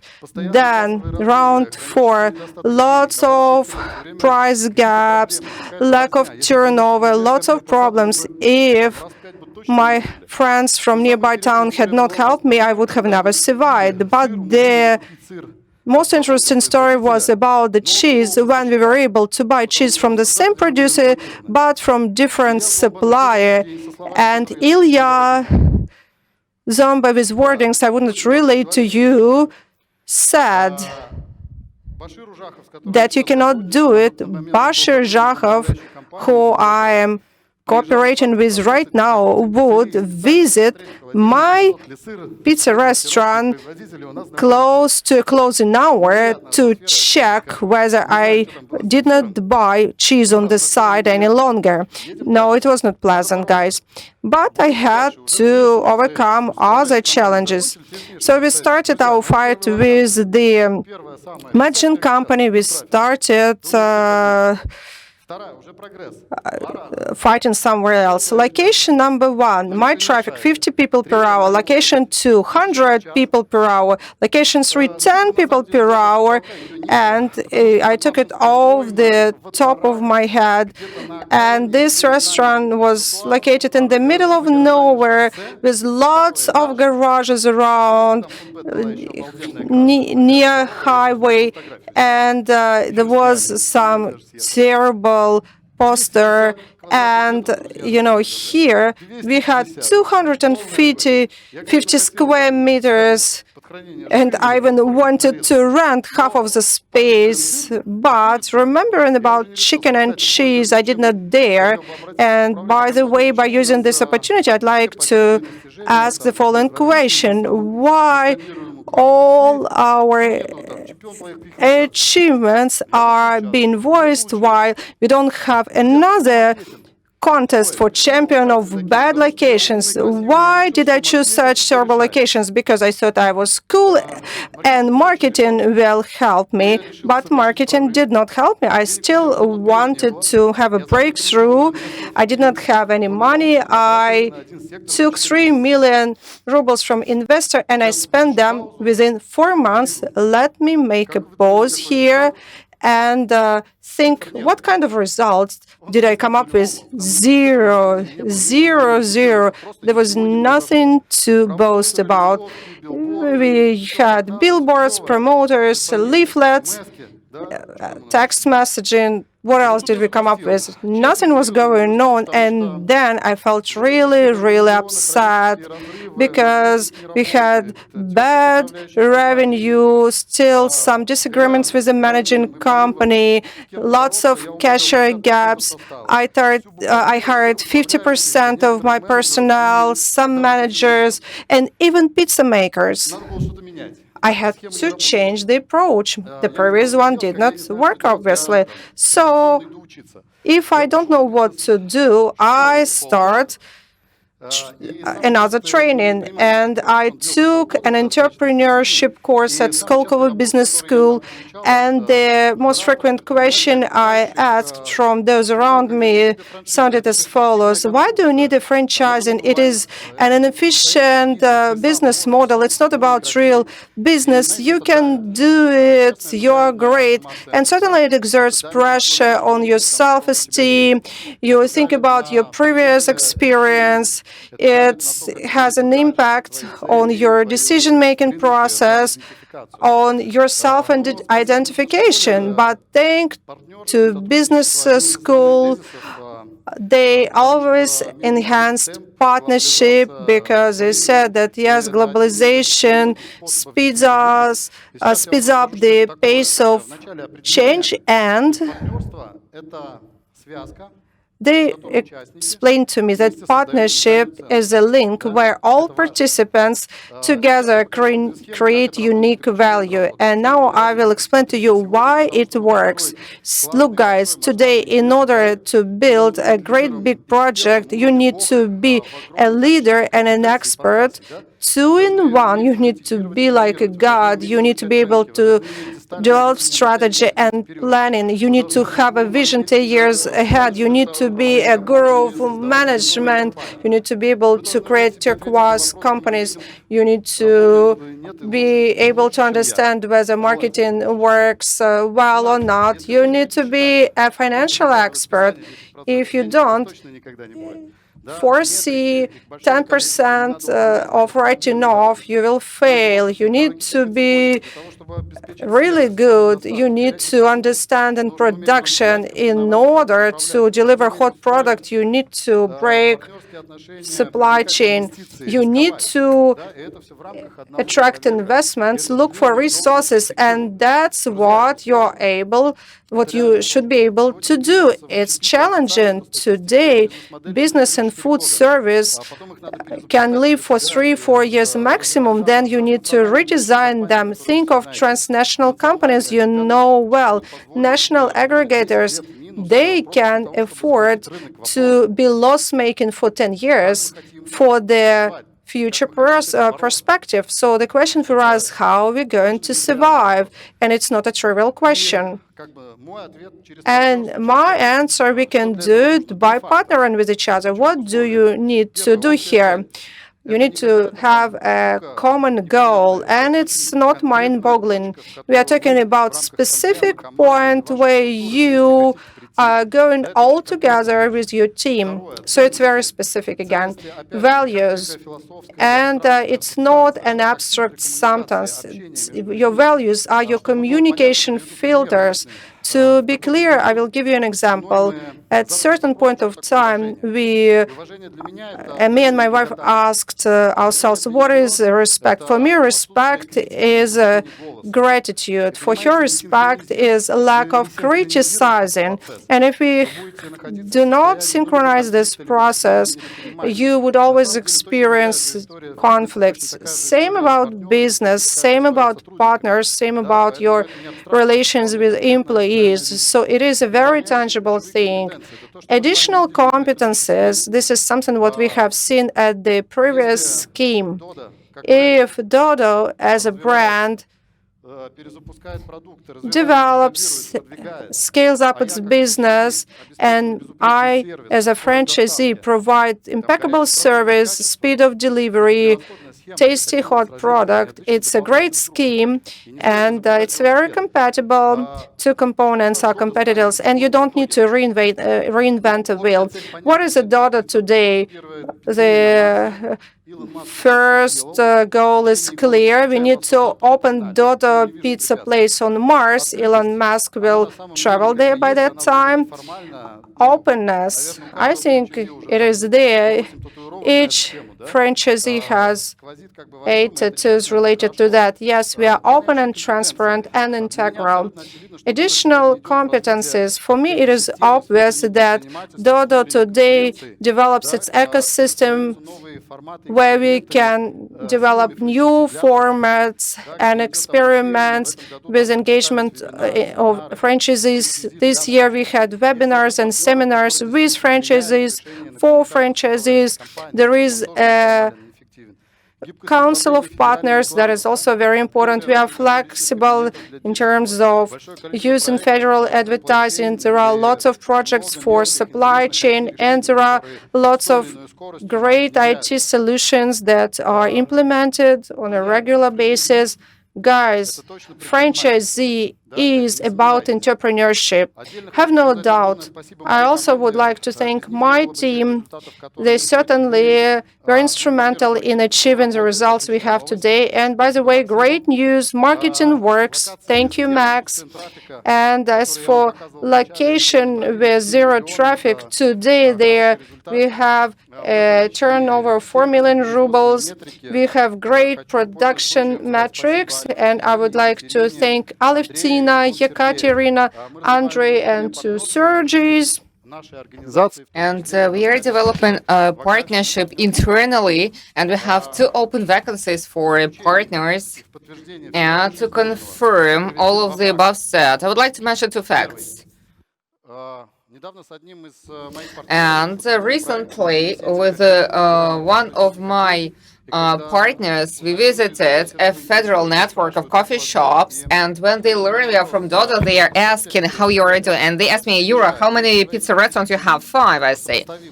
And because having your 5 pizza restaurants, you can create 25 coffee shops like they have. And then I speak about the corporate structure, about the fund, how we voted for that we needed the quorum, that we have the council of partners.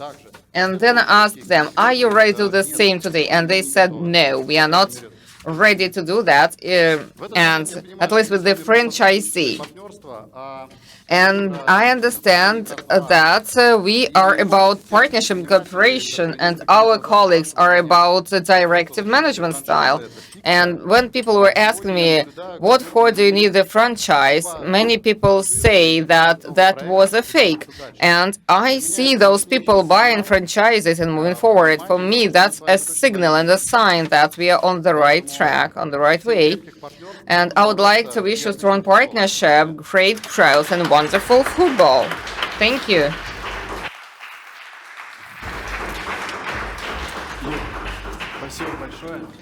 Thank you very much. And we will have a special award for you next year. So that was a very powerful ending. And you were right to say that we are one single team. We share the same goals, and let us create together in a constructive dialogue. Thank you.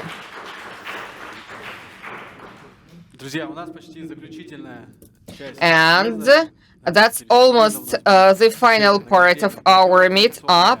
And before the roundup, we'll have the awards. We award the best in different nominations, and these nominations I will list now.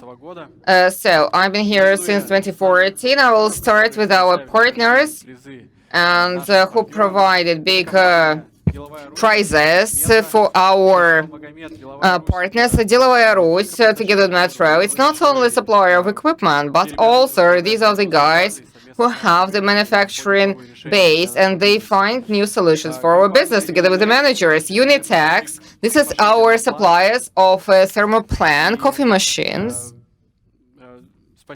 And I would like to thank them. Their supplies on not only thermoplan but other equipment. And of course, Altec. We built the first pizza restaurant in Syktyvkar. And almost in each and every pizza restaurant they were involved. And so here I have the awards, and from the MC, our partners will receive such wonderful gifts, such wonderful awards, and we have different designs for every year.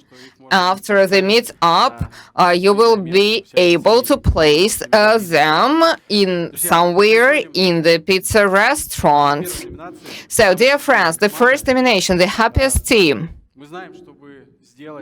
And in order to make our clients happy, first you need to make your employees happy.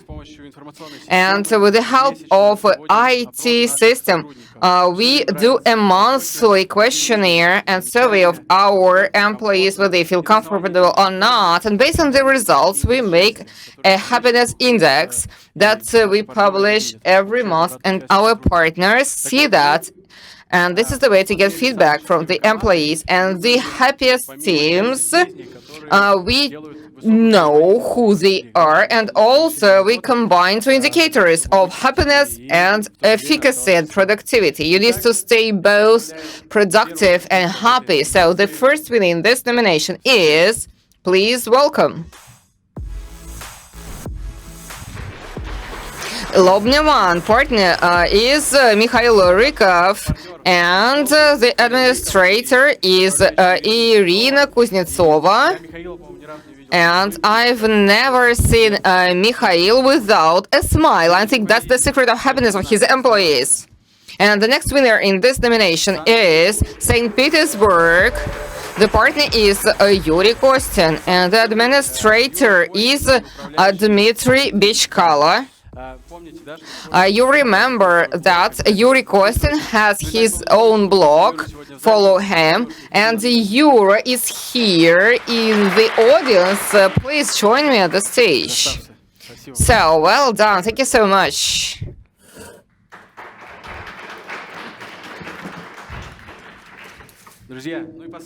And the last winner in this nomination is...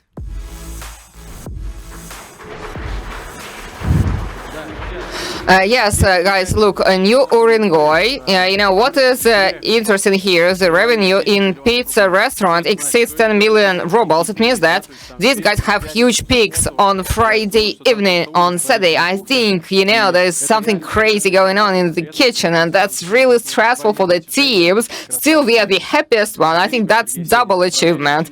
Dmitry Pilshikov, Sergei Yesenin, and the administrator is Chingiz Yeseev. And the most efficient team, in order to develop networks and open pizza restaurants, the partner should be profitable. And it is possible only when you have efficient team. And we have an indicator which is productivity. This is the number of products per person per hour. And we selected the best results for this indicator, but it should be not only one pizza restaurant, because with one pizza restaurant that's quite easy to accomplish, but there should be a network, several pizza restaurants. And we took the networks of at least 5 pizza restaurants, and to have the high number here, that's very complicated. The first winner, 6.1 products per person per hour in all of the pizza restaurants, is Sergei Balakan's chain. And Fedor spoke about him. Life forced him to become effective. Sergio, this is our first international partner, and thanks to Sergio, Dodo became an international company. So, number 2 with 6.2 products per person per hour.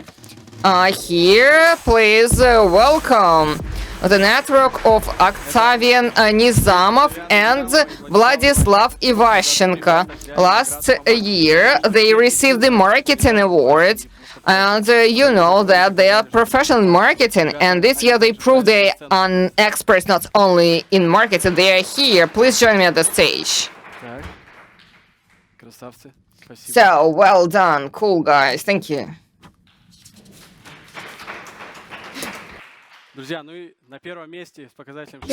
And so, the first place with a phenomenal result of 6.6 with a big network belongs to the network of Denis Grinev. And Denis joined the company when he was the top manager in a big international corporation. And if you should get any training on systemic management, that should be done in their team. So the nomination, the quickest team, we all work in delivery, and speed is what matters the most, and we need to be faster and faster. This is an indicator that we focus on. In this nomination, we split the cities in terms of the population numbers, because we understand that it's a bit easier to deliver in small towns compared to Moscow and St. Petersburg. A small town, average speed of 26 minutes and 1 second, and the winner is, once again, the winners are Octavian Nizamov and Vladislav Ivashchenko from the town of Kyrgyzstan.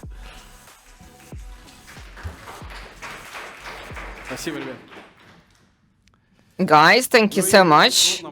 And no, that's not the big middle size and big city.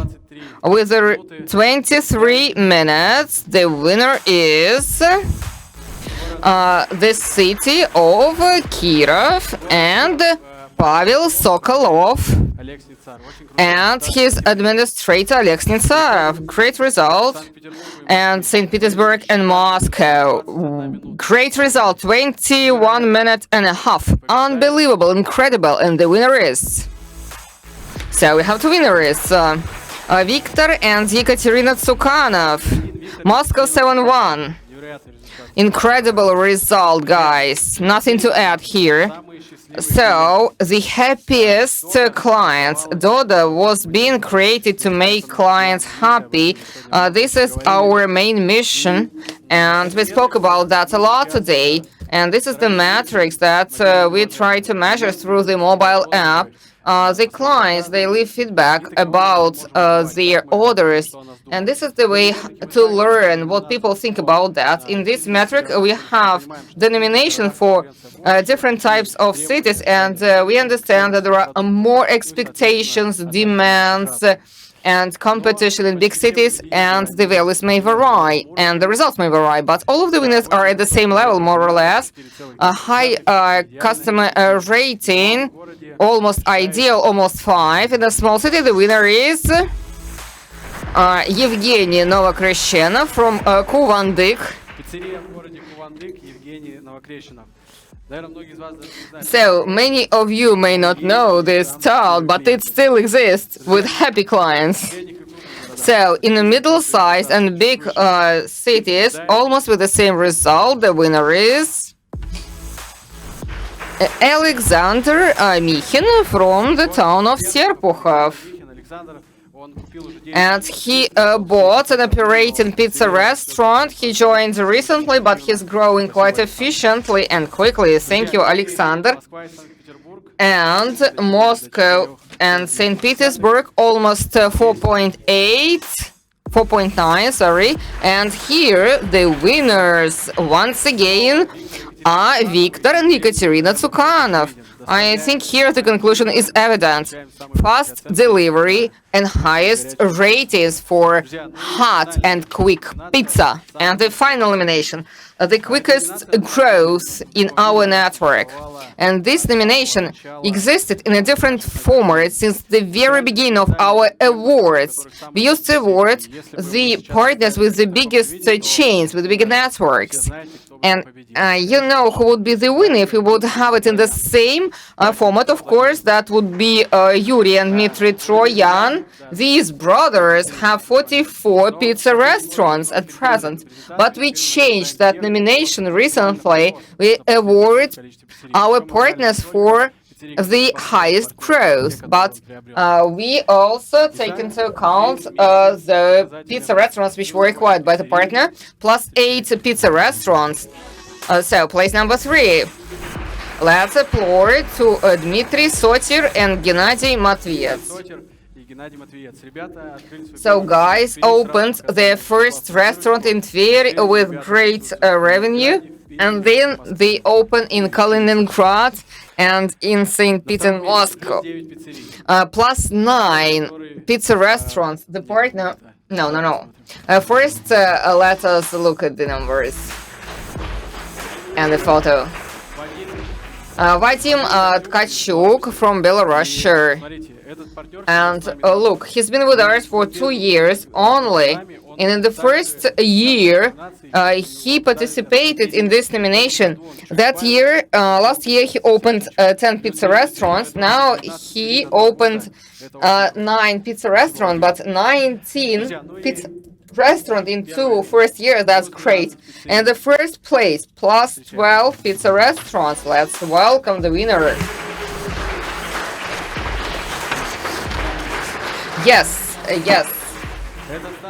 This is Stas Simeon. Stas, incredible results. I congratulate you sincerely.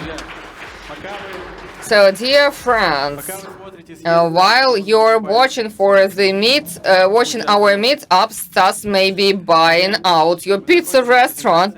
Be careful. We've finished with the awards. We move to the very final part. And in the first place, I would like to thank the partners who won in our nominations. I would like to thank the rest of the partners who contribute to the development of our company. And I would like to thank all of the employees who work in all of our pizza restaurants across the globe, our investors, employees of MCs, our shareholders, those who believe in us. And while our eyes are sparkling, while we are demanding in our requirements, we will not be stopped. And before we move on to the surprise and final video, I'll tell you the following. Here we would like you to dream together with us. And before saying goodbye, I would like to thank our ladies who helped organize this symposium. I think it was cool. It's Nadia, Alena, Farina, and the agency that was with us. Thank you guys indeed. Well, now let's dream together. It all starts with a dream. 2013. Hello, I'm Fedor Ovchinnikov from Dodo Pizza. Yesterday, the turnover of this pizza place was $10,000, and it's a fantastic indicator. We are going to scale up our success today. We are combining fast food and cloud technologies. We are going to extrapolate our business worldwide, and strange as it is, but it became true. And I could never dream of opening a restaurant in Nigeria or China or Great Britain. I remember how we took orders on paper. Now the company has pizza places all over the country and worldwide. We have an application. It's a wow. It is a far more professional company. I love the fact that functions are headed not only by enthusiasts but great experts. We have a national marketing strategy, TV promo campaign. Dodo is a launch pad for all kinds of projects. If I was asked 2 years ago if Dodo is going to open a donor restaurant, I would say no, of course. By 2030, we definitely are going to go through IPO and become public. We are going to have huge business in Russia, China, Great Britain, United States, and Africa. By 2030, we will have 2,000 or 3,000 pizza cafes, and we will have 250,000 employees. In 10 years, we will have restaurants in all large cities of China, Shanghai, Beijing, etc. We are going to be number one. No matter where you go, I always order Dodo pizza. We are going to be surrounded by displays, buttons, and it's going to be fully digitalized. We are going to use online platforms, and we will use platforms for other entrepreneurs to start their business. The platforms that are about to launch are going to be fantastic. In 2 years, donor restaurants will go global. By 2030, we are going to talk at Drinkit coffee place, and we are going to offer all kinds of services. I hope that one day we will exceed our borders and will offer everyday services, something what we can do together with our entrepreneurs. There are lots of franchising concepts. In the morning, you go to work out at Dodo place, then you will have massage, you order pizza. Maybe the company will be referred to as Dodo, not Dodo Pizza. Then it will be a great co-working place, burger place. I would love for us to open kindergartens. I can design kindergartens, maybe some repair shops. For sure, we will start producing bicycles, pipes, and plaster somewhere near Rotterdam. I think we should open skate park, hotel for dogs, touristic resorts. We should produce clothes, open hostels, car washing places. Maybe we should offer our corporate merchandising. Then you go to sauna under Dodo brand, go to karaoke place under Dodo place, then robot will take your order. Maybe we will deliver pizza to space station. Why not? In the evening, sitting at Dodo bar, you can have a couple of cocktails and think, why don't you go to the seacoast? I buy a ticket at Dodo Air and off I go. We have built the best company in food service industry in the country. Well, the thing is that we set forth ambitious goals, attract great employees, and we grow. People that are ready to take responsibility are provided with this opportunity, and we are super good in this. We are very flexible and agile, and we are not daunted by any tasks. Every day we wake up, we come to work, and we do impossible. We are rowing forward because you need to row. So off we go, guys. Forward. Let's go to our next decade. I think it's going to be super good. Let's not stop dreaming. We are dreaming and we are remembering about our dreams and goals. Yes, look at the peaks that we can conquer. You know, when you do something well, you may think that you will lose fear. There should be a balance. So you need to be able to stay in touch with reality and have this good balance so you can move forward and achieve your breakthroughs. Since 2011, it is a professional network. We dream and do everything professionally, and we are only at the very beginning of our journey.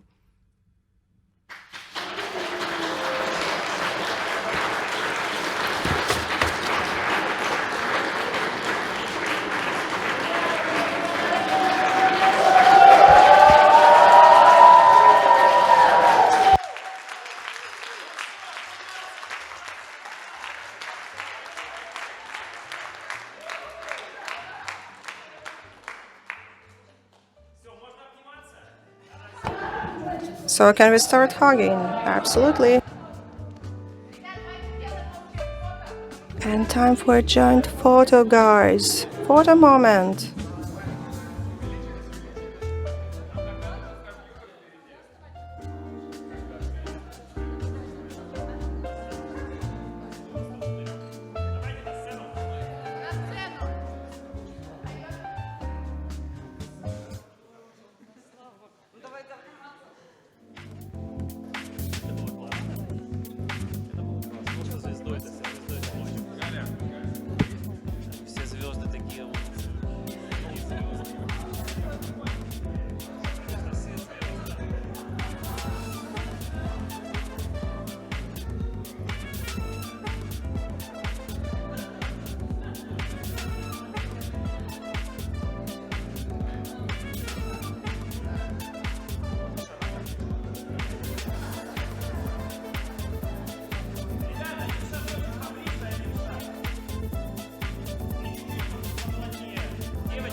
Онлайн.